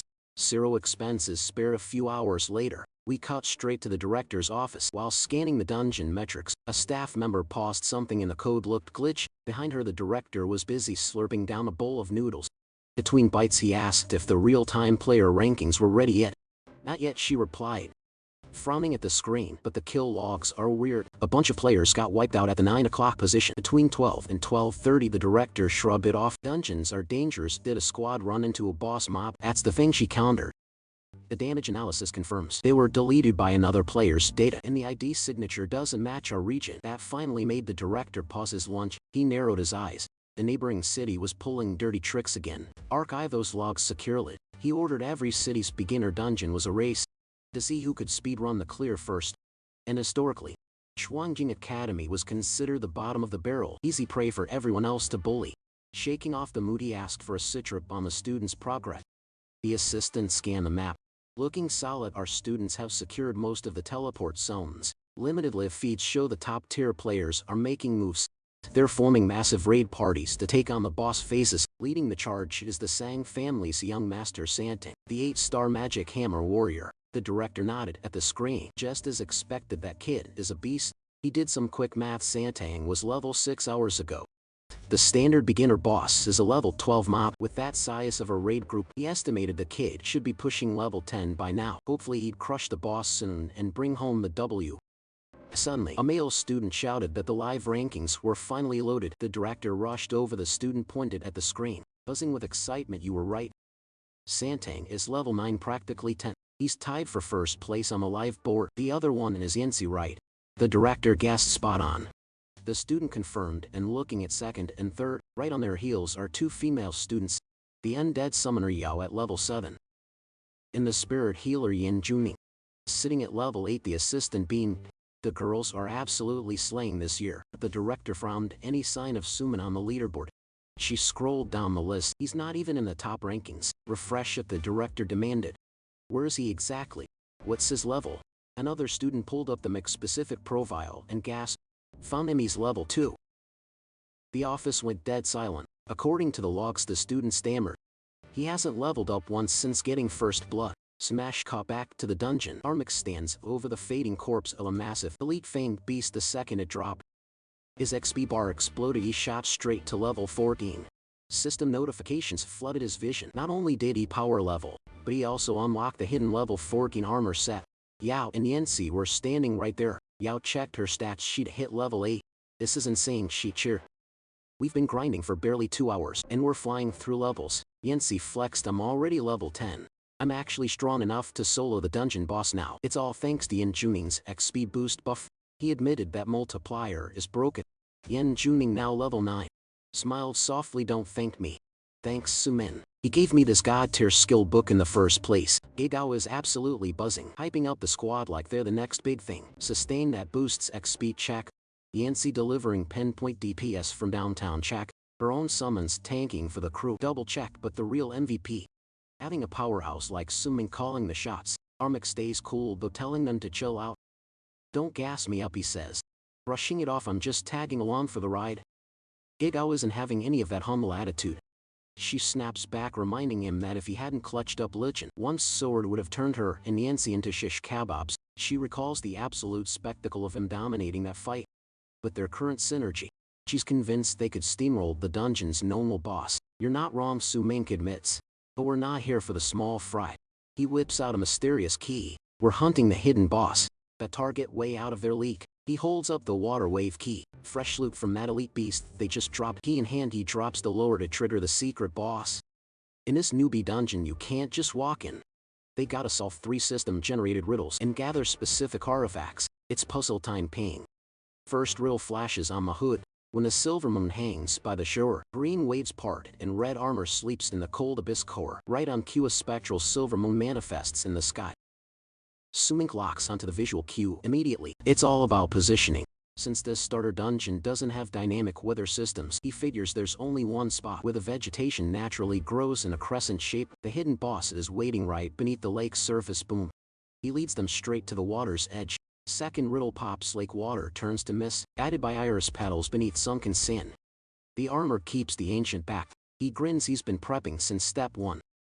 He pulls out the iris flower he snagged back in the 8 monster zone and fuses it with the water wave key. 2 down, 1 to go. The final clue materializes. Hold the star pattern key to reflect in the lake bottom. 9 waves circle the bedrock. The knight rests head on sword, awaiting the light to break the murky waters. Following the script exactly, Sumink executes the move. The key starts glowing like crazy. The squad behind him is jaws on the floor. They can't believe he speedran those puzzles. Suddenly, whoosh, a massive whirlpool tears open the lake. The team recoils as the water turns violently. Slowly, a massive sword pierces the surface from the center of the vortex. As it rises, a monstrous knight breaks the waterline. Gripping the blade, his voice rumbles like an earthquake. Guided by oath summoned by starlight. The second the boss spawns, Sumink's hut explodes with red alert warning. Target identified, guardian of the lake.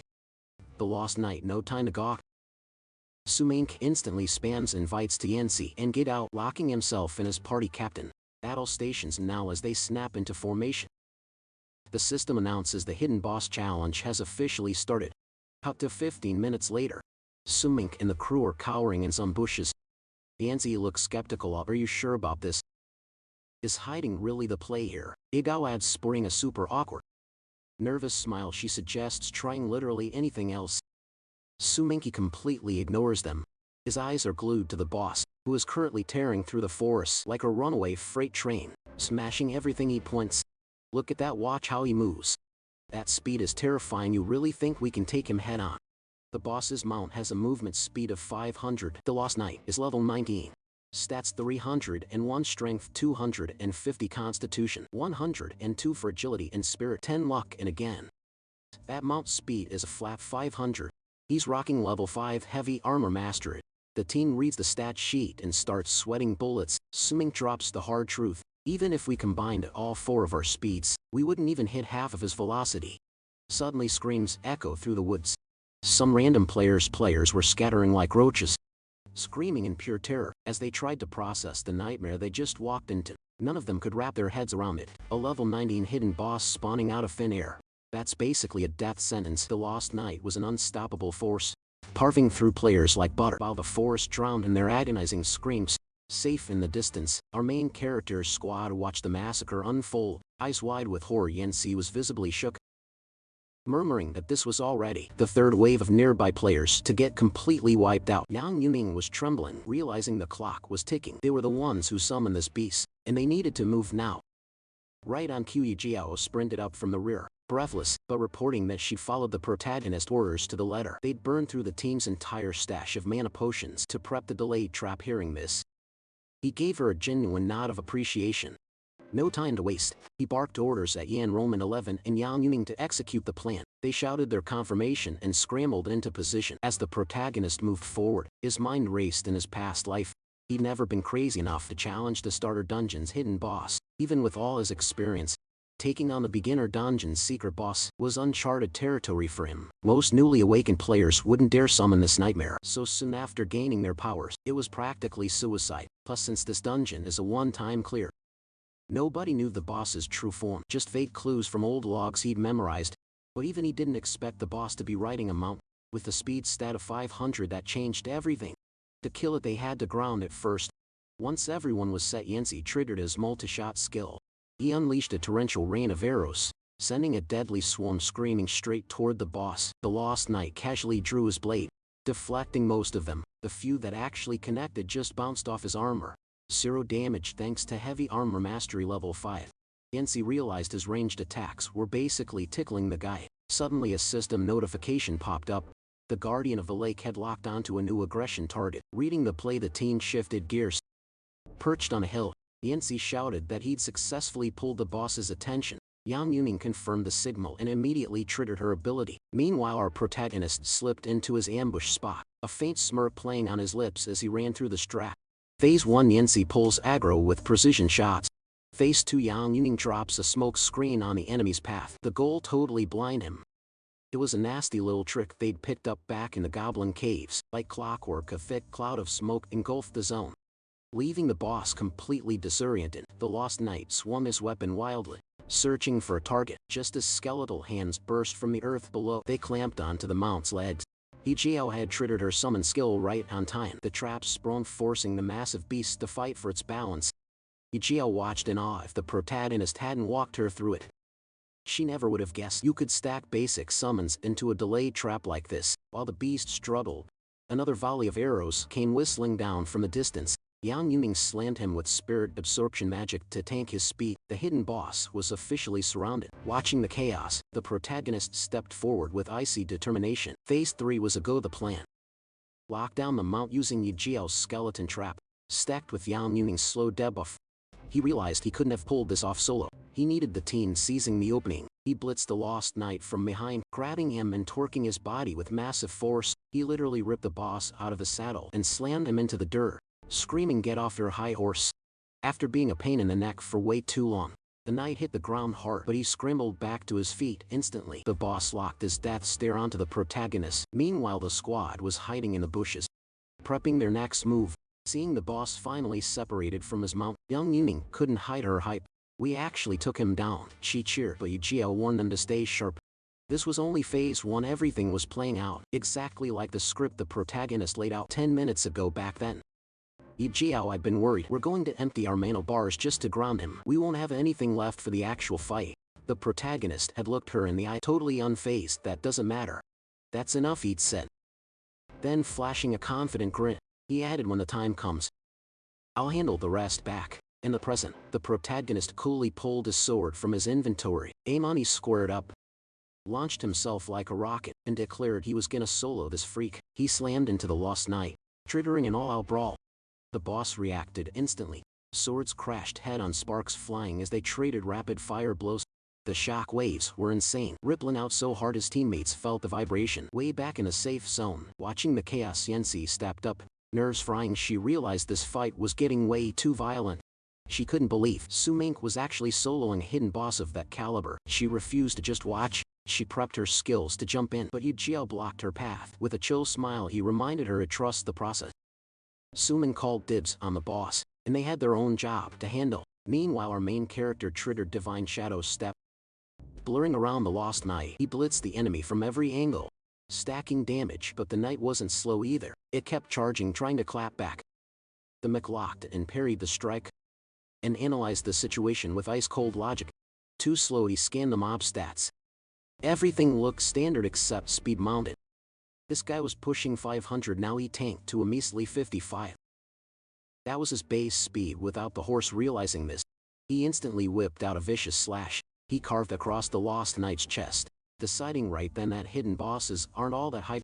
He wound up for a finisher to end it, but the enemy's heavy armor soaked up the impact. Though with every hit, that armor's durability was shredding fast. A system alert popped up: weapon durability critically low at 7. The MC's face hardened. His blade was running on fumes, and that heavy armor attribute was nerfing his damage output big time. Suddenly the Lost Knight made a move. It jerked violently toward where it was dismounted, desperately scanning for its ride. Empty space. The mech shadowed and closed, dropping a savage taunt about the missing horse. He knew the mount was the knight's ace in the hole, but too bad the squad had already hauled it away. Cut to the teammates. They had successfully wrangled the beast, keeping it way clear of the kill zone. Yahello wrestled the animal, shouting at it to quit struggling. "You ain't going nowhere." Yancy hollered at Yan Juming to keep spamming her magic, anything to debuff its movement. Yahello grinned with pure confidence, knowing this side quest was key. "Sumink gave them this job personally." Flashback to the plan: "If we knock the boss off the horse, I handle the boss. You guys make sure he never gets back in the saddle." Back in the fray, the mech fired off-ranged slashes straight at the Lost Knight bullseye. Every time the enemy tanked the hits, inching forward it raised its blade, unleashing howling water blades sending a tsunami of power at our hero. He sidestepped the blast, thinking sarcastically, oh, so he does know some tricks. He kept weaving through the attacks effortlessly. The knight charged again, sword raised for the kill, but clapped back with sword control, sending his weapon flying to slice and dice the enemy from 360 degrees, constant damage output but mid-combo. Another alert flashed, weapon durability down to 3. He didn't blink, he kept the pressure heavy on the knight, forcing the monster back simultaneously. He checked the enemy's armor stats. He couldn't afford to waste any more of his blade's life bar on that plating. The armor was on the brink of shattering. He spanned attacks from every side, then recalled the sword to his grip. Gripping it tight, he lunged. The Lost Knight parried, slipped past the defense, and struck, impaling the blade straight through the MC's chest. But at the moment of impact, the hero's body began to glitch and fade. A voice echoed from behind. Works the same every time, players. Monsters doesn't matter. The impaled body was just a clone, vanishing into thin air. The real mech materialized behind him. Full gear set activated, smirking at the insane power boost as he wound up for the kill. He didn't waste a second, triggering sword control instantly. The blade hovering by his clone snapped into action, unleashing a 360-degree assault on the Lost Knight. The enemy scrambled desperately, trying to dodge the onslaught, but right then, our main character blinked into existence right behind him, smashing his armor. Heavy armor breach, he announced coldly. Simultaneously, a system alert flashed red. Weapon durability had hit 0. It was useless now. 0 hesitation. He activated Shadow Blade, delivering the final kill shot. Game over, he stated. Ice in his veins. Cut to Xuanjing Academy. Director Wang strode into the comms room, the tension thick in the air. Arrival time late. Someone cracked a joke about him finally showing up. Seeing the other directors already deep in conversation, he kept it serious, noting it looked like they'd been at it for a while. Over the comms channel, another director chimed in, claiming they'd all just got there. One was the straggler. Then a second director threw some shade, asking if he was dragging his feet, because none of his students had the guts to challenge the boss yet. Same as every year, the clear rates wouldn't start rolling in until after 3 in the afternoon. A third voice piled on the mockery, reminding everyone that Xuanjing Academy always sat at the bottom of the barrel. So who cared if he was late? Wang shot back, clarifying he wasn't late because of the dungeon run, but because he'd been analyzing live data streams. He dropped the bombshell outside. Players had hacked their way into his academy's beginner dungeon, and they still hadn't ID'd the culprit. His voice went hard as he asked if it was one of their students from the other 3 cities. Pulling a fast one, he noted the kill log showed pure sword skills, pointing a finger directly at Buyan Academy's prodigy, Lei Wang, who was famous for his blade work. Hearing his star pupil's name, the Buyan director snapped back, demanding Wang stop throwing around baseless accusations. He swore his student was currently leading the raid on the final boss in their dungeon and would have it cleared in under 30 minutes. Following that, the other directors started flexing their progress. One claimed that over at Dongwon, 3 separate squads were already boss rushing. Another boasted that Nangan Academy had already pushed the boss to phase 2, and if they kept up the momentum, the dungeon cleared notification was imminent. Director Wang absorbed the intel with a stone-faced expression. The other academies were breezing through their boss fights, and every second was ticking away. He pulled some tokens from his pocket, his face darkening as the reality set in. If they missed the first clear title this year, they'd be left with only 2 tokens for the Tower Society, an all-time historical low. He steeled his gaze, pinning all his hopes on the one player closest to the boss room. Sung Tong. It all rode on his power now. Meanwhile, back inside the dungeon, Xuanjing students were in a chaotic brawl with the mobs. Alongside Sang Tong, the intensity was off the charts. Sang Tong roared for a coordinated push, telling everyone to stop holding back and dump every skill they had to drop the final boss, their target, the Furious Forest King. A level 15 beast that was absolutely wrecking any student dumb enough to get close, spreading destruction like wildfire. In the heat of battle, panic set in. Some students started backpedaling, screaming in terror as they realized they were totally outclassed. Their levels were just too low to scratch this thing. Sang Tang locked eyes with the beast, gritting his teeth. No retreat. He yelled they'd come too far to bail now. Fueled by burning determination, he screamed that the first clear reward for the starter dungeon had to be his. Standing toe-to-toe with the monster, Sung Tong's mind flashed back to the texts on his phone earlier. Messages from Xiao Man begging for help. He texted back asking what went down and if Su Ming was involved. She confirmed that Zhu Ming had hurt her. In that same thread, Song Tong had demanded her location, promising he was on his way. Xiaoman's last text was all about revenge, pleading for him to help her get even. That memory fueled his rage. He charged the monster, screaming that he'd secure the final reward and avenge Xiaoman. But just as he raised his weapon for the strike, the monster suddenly started glitching out and fading away. Zhang Tang froze, totally confused. Suddenly, every single player inside the dungeon got a system ping. Jaws dropped as they read the alert. The hidden boss had been defeated, congratulating the squad responsible for the kill. Then came the announcement. Everyone needed to gear up for the victory lap. Then the frame shifts to Su Ming, standing over the corpse of the hidden boss. Aim over, mission accomplished. Meanwhile, team member Yi Jiao clocked the system notification. Absolutely certain who triggered it, that's Su Ming, she declared. No doubt he crushed it outside the dungeon. The news hit like a shockwave. The exact second the boss dropped, the dungeon portal in the comms room lit up like a Christmas tree, right in front of Director Wang and the heads of the other 3 academies. Then came the pop-up. One headmaster asked, "Did Lai Chen Wang pull it off?" Another swore it was Dong Ling. The third insisted it had to be Nan Gang. Wang spun around to check the leaderboard. Seeing his academy's name glowing on screen, his eyes nearly popped out of his skull. Back in the instant, Yi Jiao rushed Su Ming, pure hype mode, screaming about how insane that was. Right then, Su Ming's stats skyrocketed. He hit level 16, jumping 2 whole levels. Instantly the system pinged a congratulations alert. The rest of the squad gathered around him. Su Ming waved them over. "Huddle up quick. We need to split the hidden boss loop before the exit portal triggers." Hearing this, Yan Si shook his head. "I don't want any rewards, honestly. The XP boost is enough." Yan Yuning nodded in agreement, thanking Su Ming for literally saving her life. Yi Jiao watched them hesitate while Yan Si kept rambling. "From saving us from Lai Chen Wang's blade to soloing the hidden boss, I was useless. I didn't have the power to do anything. Taking a cut of the loot, I'd feel guilty as hell."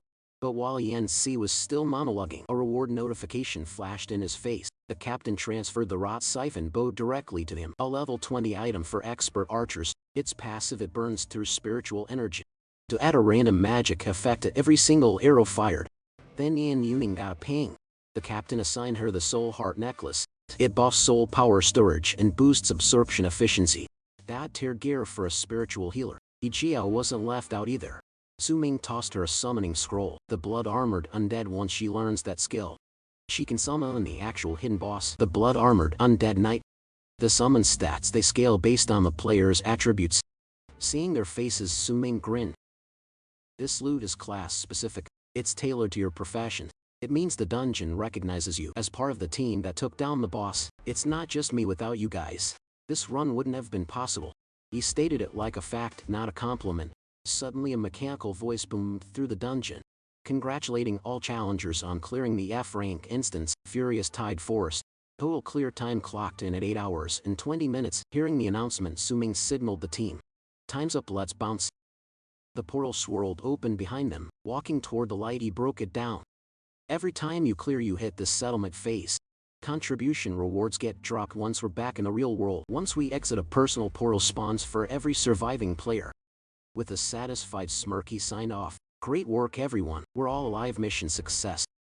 Later that afternoon, exactly 4:30, the portal ripples, spitting students back into reality one after another. Officials are scrambling to confirm headcounts, but the vibe is grim. It's a parade of tears and trauma.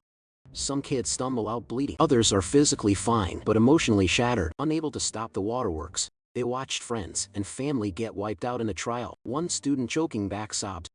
Drops a horrific stat. Class 5 is decimated. Only about 10 people made it back alive. Su Ming's squad watches the chaos unfold. Yanxi's voice drops an octave. He admits he's the sole survivor of his original party. Yi Jiao nods, looking haunted. She's in the same boat. Her entire previous team is gone. Jiang Yuning confirms it's the same for him. Hearing this, Su Ming's expression hardens into stone. He realizes the awakening didn't just change the game, it rewrote reality. We're in an awakened world now, where the strong eat and the weak get eaten. Winner takes all. If you want to stay vertical under these new rules, you have to grind, face the horror, and level up until you're untouchable. The scene is a total contrast. Half the crowd is grieving lost loved ones, while the others are high on adrenaline, flexing their new powers and counting their loot. It's chaotic, absurd. Suddenly the director's face hijacks the main screen, live stream style. He congratulates the survivors on beating the starter dungeon, but he drops some truth that wasn't just a raid. It was their final exam, the last lesson before graduation. He tells them straight awakening isn't just about flexing power, cash and glory, it's about responsibility, love, peace. He tells the mourners to hold on to that pain, and reminds the winners that power comes with a heavy price tag. Step up or step aside. Silence sweeps the crowd. Jiao shoots a glance at Su Ming. How are you feeling? Sad, happy? She's looking at the body count. Su Ming just murmurs, barely audible, they'll be back right on cue. The director speaks again. He hopes everyone found their own worth in the chaos, because that was the real point of the starter dungeon. Then he drops the bombshell. Everyone who died, they're responding in 30 minutes. The crowd goes dead silent. Pure shock, nobody believes it. The director doubles down. They're coming back from the dungeon. Right now Jiao stares at Su Ming like he's an alien. How did he know? Cut to the director's office. He's scrolling through the performance analytics. Dungeon stats are locked in. It's loot distribution time. Names start popping up on the holo screen. Li Guang shows up with his kill count. Then Song Qiui hits the board with his elimination numbers. Based on their grind, they're raking in adventure coins. More names scroll by, everyone getting paid based on how hard they work. Then Su Ming's name hits the screen, and the kill log is insane. Gray-backed wild wolf, mutated ape, lesser goblin, elite goblin, spiked fang beast, even the elite version. The list just keeps going. He took down the hidden boss, cleared his job change quest, and ghosted the Red Rock Cave. Taking 0 damage, he bagged first dungeon kill and perfect challenge rank S evaluation. Tally it all up and he earns the Rookie King title. That's plus 15 to all stats and a 10 boost to skill proficiency. Absolutely broken his total contribution to the raid, 91.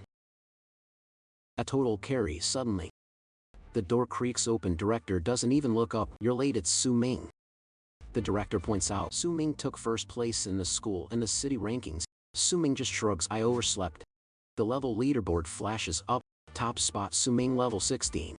Second place is a tie between Shan Tan and enrollment 11. At level 12 Jiang Yuning takes third. At level 11 Jiao is fourth. Level 10 fifth is Li Qihan. Level 8 sixth. Chan Xiaoyang, level 7. The gap is massive. Looking at the stats, Su Ming realizes the tutorial is officially over. High school life done. No more hiding his power level. No more laying low, because from here on out, the skill gap between him and his classmates absolutely massive. Just then, Su Ming looked down and realized the director was literally clinging to his leg like a toddler. He asked how long the guy planned to stay down there, but the director was too busy sobbing tears of joy to care. He thanked Su Ming profusely, admitting that whatever crazy method he used, he had finally saved Xuanjing Academy's reputation. For years they had been the laughing stock of the rankings. But now the old headmaster of Buyan Academy was totally speechless.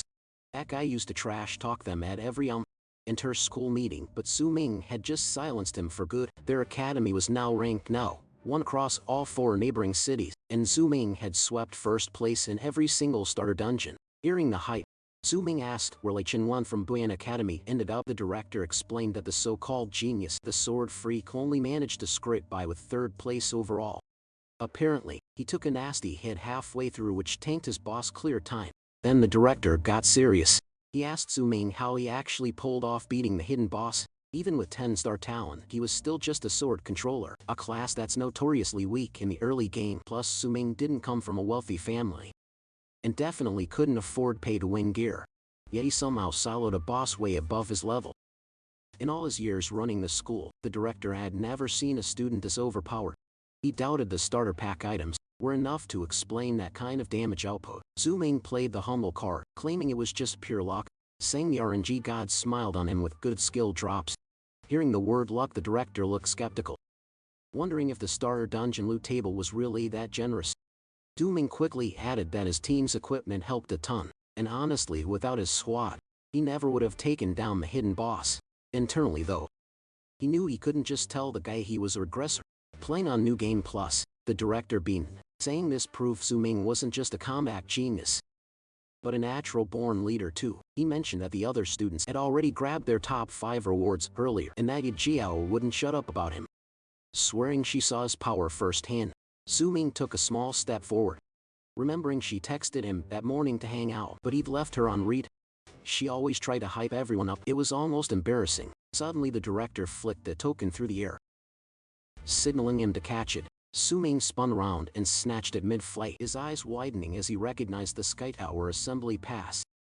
The director grinned, explaining that since they took first place, even the plus vice mayor who used to look down on Xuanjing was forced to strip spots from other schools and give them to Su-ming's crew. This year they secured 5 slots for Su-ming. In Santing, the director started to lecture him on how important this item was, but Su-ming cut him off. He didn't need the tutorial, he knew exactly what this was. In his mind, he knew the Sky Tower Assembly was the holy grail for awakened rookies. Usually after clearing the tutorial dungeon, students were considered graduates and officially entered the awakened world.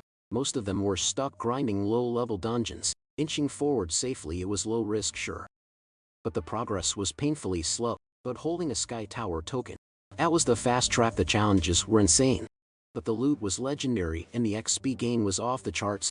In his previous life, missing out on this ticket right at the start meant he could never close the gap with the top players, and splitting meter resources with a team held him back. But this run was going to be different.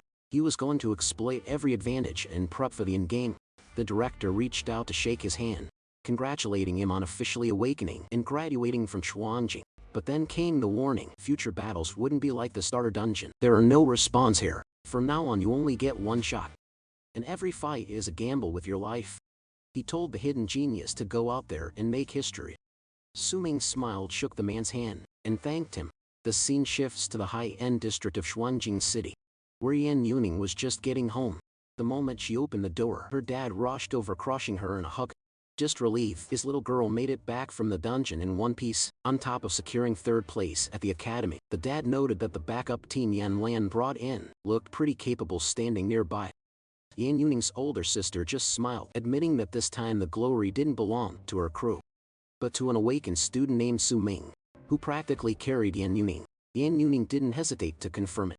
She explained that the hired help her sister paid for walked straight into a monster trap, and she almost wiped out in that dungeon. But luckily Su-ming swooped in and saved her life. He didn't just protect her, the guy hooked her up with high-tier skilled books and equipment. He power-leveled her and cleared the dungeon by her side. She described him as an absolute beast of a challenger. Her sister chimed in, mentioning she actually tried to recruit Su-ming as a bodyguard for Yan Yuning before, but things got rocky and he turned down the bat. Even for a crazy high price, she never expected fate to throw them together. Inside the instance, they all agreed they owed this guy a massive thank you. The father rubbed his temples, noting that both girls seemed to hold his teammate in high regard.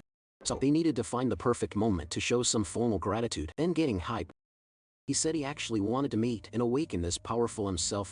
He ordered Yan Lan to track down Su-ming's contact info, and announced a huge celebration for Yan Yuning conquering the dungeon, promising to hire a celebrity chef for the feast. But while he was talking, his phone started buzzing. He picked up, trying to brush it off and cancel his meetings. However, the moment he heard the voice on the other end, his face dropped. He asked them to repeat the intel clearly. The voice reported that over the last 2 days, someone had dispatched assassins to hit multiple people in their faction. He demanded to know who was pulling the strings. The answer was chilling: it was the same family. 2 days later, Su-ming got a call from Yahello, reminding him that they were rolling out to the Sky Tower realm today. She warned him not to pull his usual lone wolf act. Su-ming told her he was tracking and had spent those 2 days prepping, so he'd link up with them shortly. Yahello confirmed they'd be waiting. After hanging up, Su-ming recalled the director's instructions on how to summon the teleportation gate for the Sky Tower Assembly. All he had to do was use the token to rip open a portal, a gateway that only qualified users could cross. With that in mind, he whipped out the token and held it up.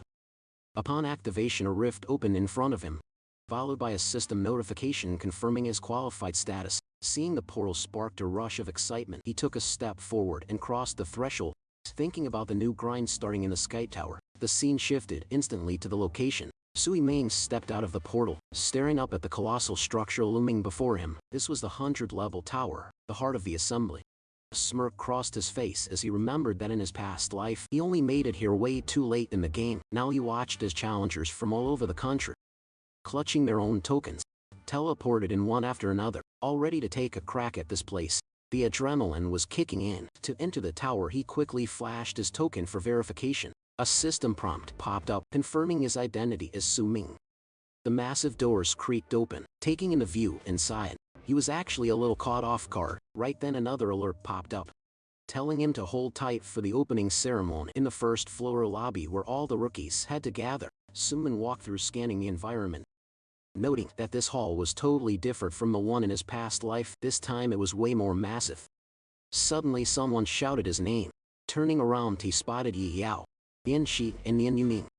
He mentioned they were early birds. Yi Yao shot back annoyed, saying they've been waiting forever, and complained that he never wants to stick with the squad. Suming replied that he showed up exactly when the message said to. Yi Yao hinted that they were basically besties now. She explained that after surviving the initial dungeon hell together, they were officially comrades and battle buddies. She pointed out that they were the only ones from Chuanjing Academy who actually qualified for the Sky Tower Assembly, so they needed to watch each other's backs for whatever chaos was coming next. Mid-conversation a voice caught in from behind, asking if they had completely forgotten about him. In a split second Sing Tang rushed Suming, throwing a sucker punch straight at him, screaming not to ignore him. Suming dodged the attack effortlessly. The crowd gathered in the assembly immediately locked eyes on the two of them. Whispers started circulating that someone. The tension snapped and suddenly everyone was looking around. Who was crazy enough to start a brawl right here? Al, looking totally lost, turned to Santong and asked Yo, what is your deal right now? Santong didn't use his words. He summoned his blade, the steel glinting with menace. I'm here to collect the debt for what happened to Xiao Man. He growled. He stepped up, eyes blazing. You ghosted me back in the starter dungeon. Suming hid like a coward, so I couldn't find you. The crowd gasped, whispers spreading like wildfire as they saw the weapon drawn. The guy looked ready to throw hands right then and there. Yao tried to cut and asking, wait, what does Yao Man have to do with this? But Santang completely iced her out. Honestly didn't think a rat like you would even qualify for the Sky Tower Assembly. Santang sneered, but this is perfect. I can end your run right here. Suming didn't even flinch. Cool as a cucumber, he replied. Chill out, man. The drama between me and Xiao Man, it's complicated. Suddenly, a robotic voice boomed from the heavens, shaking the entire arena. Warning. Conflict detected. Zooming smirk, glancing around. Not exactly the smartest spot for a beatdown, is it? And literally a split second later, boom. A massive bolt of lightning slammed down from the tower, striking Santang with the force of a freight train. He hit the deck hard. A holographic notification flashed in the air for everyone to see. Any action messing with the Sky Tower's vibes was strictly prohibited. Fried and sprawled on the floor, Santang glared daggers at Suming. Don't think you're walking away from this. He wheezed. Just wait for my comeback. Suming just flashed a confident smile. Careful now, he teased. Big brother is watching you. Let's settle this properly after the main event. Yeah. The crowd started to scatter. Realizing the show was over, people were murmuring, realizing that even though there were no greeters, the admins had eyes everywhere. This Sky Tower Assembly isn't just some casual meet-up, someone whispered. Meanwhile, in the back, a mysterious redhead with a piercing gaze analyzed the scene. Before fading into the crowd, Suming signaled his squad. Let's move, we're going up. Yao blinked, confused. Up? The ceremony hasn't even kicked off yet. Shouldn't we read the tutorial guide or wait a bit? Back at the blast zone, a few good Samaritans rushed over to scrape Santang off the pavement, get him to the infirmary stat. They yelled while they dealt with the wreckage. Suming kept strutting forward unbothered.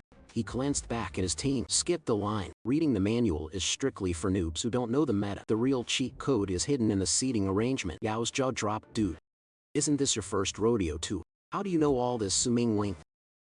Just watch and learn. All we gotta do is park ourselves here and stay quiet for a sec. Moments later, the air shimmered. The system interface buzzed to life, right in the area where they were sitting, and boom goes the dynamite.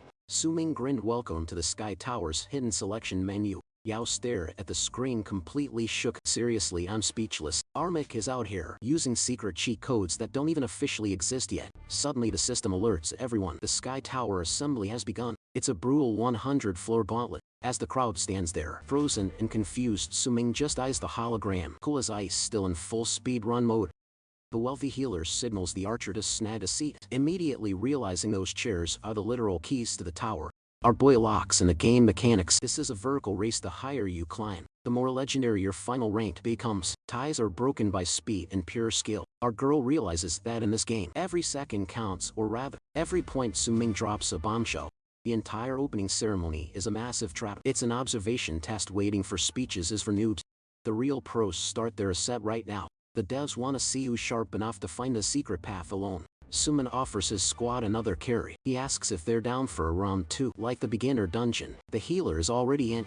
She craves the security of being carried by a legend, admitting that even with her family's massive fortune, a player this cracked is a rare find, but the archer unexpectedly declines, telling Su Ming that today he's going solo. The healer is baffled. Who in their right mind turns down a guaranteed victory? He explains that back in the dungeon, Su Ming did everything while they just vibed in the background. He's tired of being a burden and relying on Su Ming's shadow. He needs to sharpen his own blade. Our girl nods in agreement. They need a real baptism of fire to see if they can actually survive. Instead of being cheerleaders, she suggests the three of them party up, letting Su Ming fly solo. The healer looks stressed about having to actually try, but our girl gives her the ultimatum. Realizing she is outvoted, the healer sighs and capes, finally admitting the truth. She needs to learn self-reliance. With the group's locked, Su Ming preps for a legendary solo run. As the trio forms up, the red-haired swordsman Su Ming, previously racked, is watching from afar. His eyes are fixed on our MC. When their score isn't settled, this tower is the ultimate tiebreaker. Teams are locked, and the 100-floor madness officially ignites. Su Ming steps out as his squad cheers him on entering the portal as challenger ID 001. Su Ming feels that familiar rush and steals his nerves. He expects the level 5 purple fin tiger from his past life, a total walk in the park, but when the gate swings open, there's no tiger, just one massive, extremely ticked off chicken waddling toward him. Armic is legit baffled. He recognizes this thing as a basic young free-range chicken. It looks tasty, but not exactly boss-level material. He wonders why Reincarnation swapped a predator for poultry. He snatches the bird by its neck, questioning if the system glitched. This used to be a life or death struggle. Now he's just holding dinner. But then he spots the chicken's level display. It's just 2 question marks. He goes for the quick kill, but the chicken is built different. The bird snaps, unleashing a violent shockwave from its wings. That forces Su Ming to release his grip. Skidding back, he realizes this isn't soup material. The chicken lunges with terrifying high-speed aggression. Meanwhile, the ceremony finally wraps for the slow pokes, and the system begins the mass teleportation. Suddenly the crowd gasped. The leaderboard is already live. Someone screams out in disbelief. Rank 1 is already occupied by ID 002. Everyone is floored that someone is speedrunning already. Before the tutorial even concludes, rumors fly that the leader is a 10-star genius. It's the blade-obsessed Chong Gang from Young City. Already on floor 3 meanwhile. Back with Su Ming, he's currently locked in a brutal death match with the chicken. They're trading blows at an insane pace. They're evenly matched. The bird strikes with its beak, and Su Ming barely evades the lethal hit. This poultry is legit at a menace. Realizing the danger, he instantly triggers his stealth step ability. The bird's packs are like bullets. He lunges, but the chicken counters with an explosive burst of speed. It dodges and ignites a skill so fast the bird literally looks like a streaking fireball. Its counterattack hits like a truck. Su Ming blocks it, but realizes his current combat skills are being tested. His signature techniques, draw sword and sword control, are hitting a brick wall. He desperately needs a tactical opening. Trading blows with this feathered freak is a total waste. His hard-earned head start is slipping away. Time to test drive that hidden boss skill from the novice dungeon. Su Ming grips his hilt ready to strike. He dangles the bait and the beast bites. Leaping back, a smirk plays on Su Ming's lips. He has already mapped its path. As it touches down, he activates the third form. A massive blade erupts, shattering the earth beneath the target. Boom! A spectral claymore bursts from the soil, obliterating the target with sheer targeted destruction. Is it over? Su Ming mutters. As the smoke clears, the bird is already taking flight again. Not a single scratch. The creature completely cheesed his ultimate. Our protagonist is actually shook by this development. Shock turns to pure salt. Seriously? Is this infinite? This basic-looking poultry is packing some illegal levels of power. This stat line shouldn't exist on floor 1. Then he notices a weird detail and freezes mid-swing. Is it really just a normal bird? As it lunges, Su Ming shifts his stance. He isn't going for the kill yet. He executes draw line. It is an instant stun move designed specifically for high-tier poultry. Total lockdown. The bird starts glitching out, paralyzed. Su Ming grins. Boss or not, it is still just a dumb chicken at heart. No mercy. He delivers a clean finishing strike. Immediately the system pings with a brand new notification. A cheeky lower entry explains the logic. Turns out that immobilization move relies on a real biological exploit. Tonic immobility, the ultimate stress-induced defense. It kicks in when these birds are flipped or forced into specific positions. Staring at a line sends a danger signal straight to the brain, completely short-circuiting their motor nerves. It plays dead to trick predators. Going totally limp, the system throws him a congratulations for the clear. Floor 1 clear as the portal swirls to life. Su Ming realizes that monster's power was way off the charts. This wasn't a combat check. It was an intelligence test. This 100-floor tower is actually way more interesting than he thought. He checks the rankings. Claiming the throne is the blade maniac Lei Changdang, sitting comfortably at rank 1. The sweat lords are flooding in, and Su Ming's head start has evaporated. But he isn't mad, he is hyped. His competitive fire is blazing. He is winning the speed run. No cap. Meanwhile, the waiting room is pure chaos. The system finally spells out the rules for the slowpokes. It reveals the secret to entering the challenge. Just sit in the chairs. The system politely asks the challengers to take a seat to begin. Collective jaw drop. One dude starts molting over how simple it was, while others feel like they were low-key scammed. They sat through that boring ceremony like good little kids, only to realize they were getting trolled the whole time. Absolute panic erupts. Everyone scrambles for a seat, screaming, because every microsecond counts in this race. They could have logged in from day one. The realization finally hits them like a freight train. So that is why the Blade Maniac is already topping the charts. They refresh the ranking, and Lei Changdang has already crushed the 6th floor. The board flickers, showing another squad hitting floor 4. Then the rankings refresh again at user 001. The God of Slaughter finally makes his debut. He is officially on the map. Back in the lobby, the crowd is having a total meltdown over the update. The first player, ID 001, just nuked the rankings, flying into 3rd place with the edgiest name. Godslayer. People are losing it, wondering if he chose that cringe name himself, or if the system is just glazing him. Actually, Su Ming is currently staring at a prompt, forcing him to choose a custom title for clearing floor 1. He is super confused in his past life. The reward for this exact floor was basically trash tier, just a dusty wooden box with some mid-grade potions. But hey, he is not about to complain about free loot. He enters his old job title, locking in Godslayer as his handle. The system doesn't hesitate. It scrubs his real name from the board. Perfect, just as he likes it. Suddenly a level 3 flying bat spawns in. Su Ming instantly deletes it from existence. Downstairs the spectators are in absolute disbelief. The crowd cannot wrap their heads around it. A floor to clear in exactly 60 seconds. But he is just warming up. He speed blitzes floor 3-1, shotting a level 5 troll hunter like it is nothing. Next up, 3 level 6 gray orcs get tossed into the meat grinder. On the 4th floor, the lobby is hyperventilating as his rank skyrockets. 2 more floors down, and he is still not slowing down. He's hunting down the silver medal spot at Mach speed. Suddenly a shout rings out. The leader is no slouch and just breached floor 8. Spotting the blade-obsessed maniac chilling on the 8th floor, our protagonist lets out a truly devious, wicked smirk. He treats that hour-long argument with the floor 1 chicken as a mere handicap and finally decides to floor the gas. Upon hitting the 5th floor, the massive gates groan open to reveal a level 7 saber-toothed Cerberus. Instead of letting the boss finish its cinematic intro, our guy lunges straight into the shadows. Before the monster can even growl, he crashes through the doorway like a meteor, refusing to wait, and instantly deleting the creature's soul from reality. Meanwhile, the main trio is barely hanging on. Our future wife exhales, realizing they just narrowly escaped the total party wipe. She cheers for the squad, noting the archer's crack damage and her own ability to lock down every single target.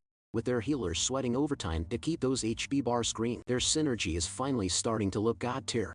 But their self-congratulatory moment is cut short when a healer screams, pointing frantically at the glowing leaderboard rankings. In a heart-stopping blur, Mekes surged past them, comfortably seizing 2nd place after blitzing 7 straight floors. Further ahead, the pint-sized demon holding the crown successfully conquers the 9th floor's final challenges, wiping sweat from his forehead. He admits these mobs are finally getting spicy, though there's still no match for him. He knows they are still nothing he cannot handle, but the pressure is definitely starting to ramp up. Eyeing that exclusive 10th floor first clear bonus, he pulls up the rankings to see exactly who is trailing him. He identifies the mysterious God Slayer as our boy, but feels his lead is mathematically untouchable. Despite the floor 1 delay, smug and overconfident, he takes one last look at the screen, only for his heart to drop into his stomach. He feels his soul practically leave his body for a permanent vacation. As the reality of the situation hits him, Armek is somehow sitting at rank 1, having vaporized the 9th floor, just seconds after the demon cleared it. On floor 10, our hero stands face to face with a level 50 berserk minotaur. Downstairs, the lobby has gone silent. Nobody even bothers entering the tower anymore. Everyone's glued to the leaderboard like it's a high-stakes blockbuster movie premiere. They all agree there's 0 point in climbing, while these 2 freaks are setting ungodly records that defy logic. The gambling starts immediately, with massive bets flying on who snags the floor 10 trophy. And the hidden rewards. One girl loudly crosses her fingers for the genius Blade Maniac. But inside the dungeon, the vibe is very different. This boss fight is looking more like a one-sided bullying session. Our boy is simply built different and dominates the beast. He effortlessly dismantles the monster, shredding its health bar down to a miserable 15 in record time. Smirking at the wheezing beast, he mocks its trash tier stamina for failing to last even half a minute against him. He offers a sarcastic thanks for the speedrun assist before officially deleting the floor 10 Minotaur from existence. He casually roasts the massive beast for its pathetic endurance, though he appreciates the boost to his personal record. A golden system notification erupts, hailing him as the season's first challenger to conquer the 100-layer tower's 10th floor. The system hands over a juicy bonus reward for his trouble. While the scene shifts to a sterile medical room, the nurse checks the vitals and happily announces that her patient's pulse has stabilized and he's finally awake. Enter the blonde snake, the wealthy bully, who took a nap after his legendary lobby meltdown and tantrum. He groggily opens his eyes, momentarily distracted by the nurse's generous proportions, but quickly shakes his head. He dramatically reminds himself that his heart belongs exclusively to Schweiman, fully embracing his role as the ultimate simp. After firmly securing his status as a lover boy, his mind pivots back to his favorite hobby, plotting toxic revenge. He aggressively marches back to the starting room, eager for round 2, only to find the lobby completely deserted. A giant notification on the screen announces that our hero has already conquered the 10th floor and claimed the prize. Realizing every single player has already left him in the digital dust, pure unadulterated panic sets in. He realizes his impulsive little stunt cost him dearly, leaving him trailing behind everyone else in the game. He concludes there is zero chance he can catch up to our boy's level now, and feels his ego shatter. Being physically incapable of taking the L, he decides our boy must have maliciously set a trap for him. Declaring that fair play is for peasants, the rich bully grabs his communicator and activates his family connections. He sends a hit squad message to erase our hero, tragically monologuing that he was forced to do this. He tells the empty room that our boy forced his hand, then remembers he can check the tower system. Slumped in a lobby, that blonde snake pulls out the rankings, flicking through 100 names with a condescending sneer. He's hunting for our MC's real name, but finds absolutely nothing. Instead, he spots the runner-up, currently stalling on floor 16. It kills him to admit that guy is a total beast, both in school and in this tower. Then he checks the throne. Seeing God's Slayer sitting comfortably at the top of floor 18, he just rolls his eyes in pure disbelief. He scoffs, thinking the name God's Slayer is some cringe, try-hard nonsense talk about zero self-awareness. Meanwhile, the legend himself, on the 18th floor, our boy, is absolutely shredding through mobs like they're made of wet paper, wiping sweat from his brow. He admits the grind is finally starting to feel like a high-intensity workout. He hits floor 19, entering a neon purple cavern to face a level 20 nightmare. This boss's mechanics are a total migraine. The coward burrows deep underground, shielding its vital spots behind a massive, reinforced layer of purple quartz. Even worse, its main strategy is just vomiting out endless swarms of trash mobs to clog up the surface. Every single minion is draped in that same impenetrable crystal plate. A standard silver blade would just shatter against this defense. But our boy is playing with a literal cheat code. He thinks back to that insane first clear bonus he secured. After dominating floor 10, the system blessed him with a legendary gold tier weapon crate. As a reward, he instantly triggered his all things ascend talent, magically evolving that gold loot into a god tier platinum chest. Enter the black stone cracked fusion sword, a level 18 dual hybrid forged from broken steel and dragon essence. This platinum masterpiece radiates a lethal aura, fueled by a core that burns like a miniature sun. It cloaks the blade in hellfire, unleashing devastating AI magic damage, while in its default longsword state.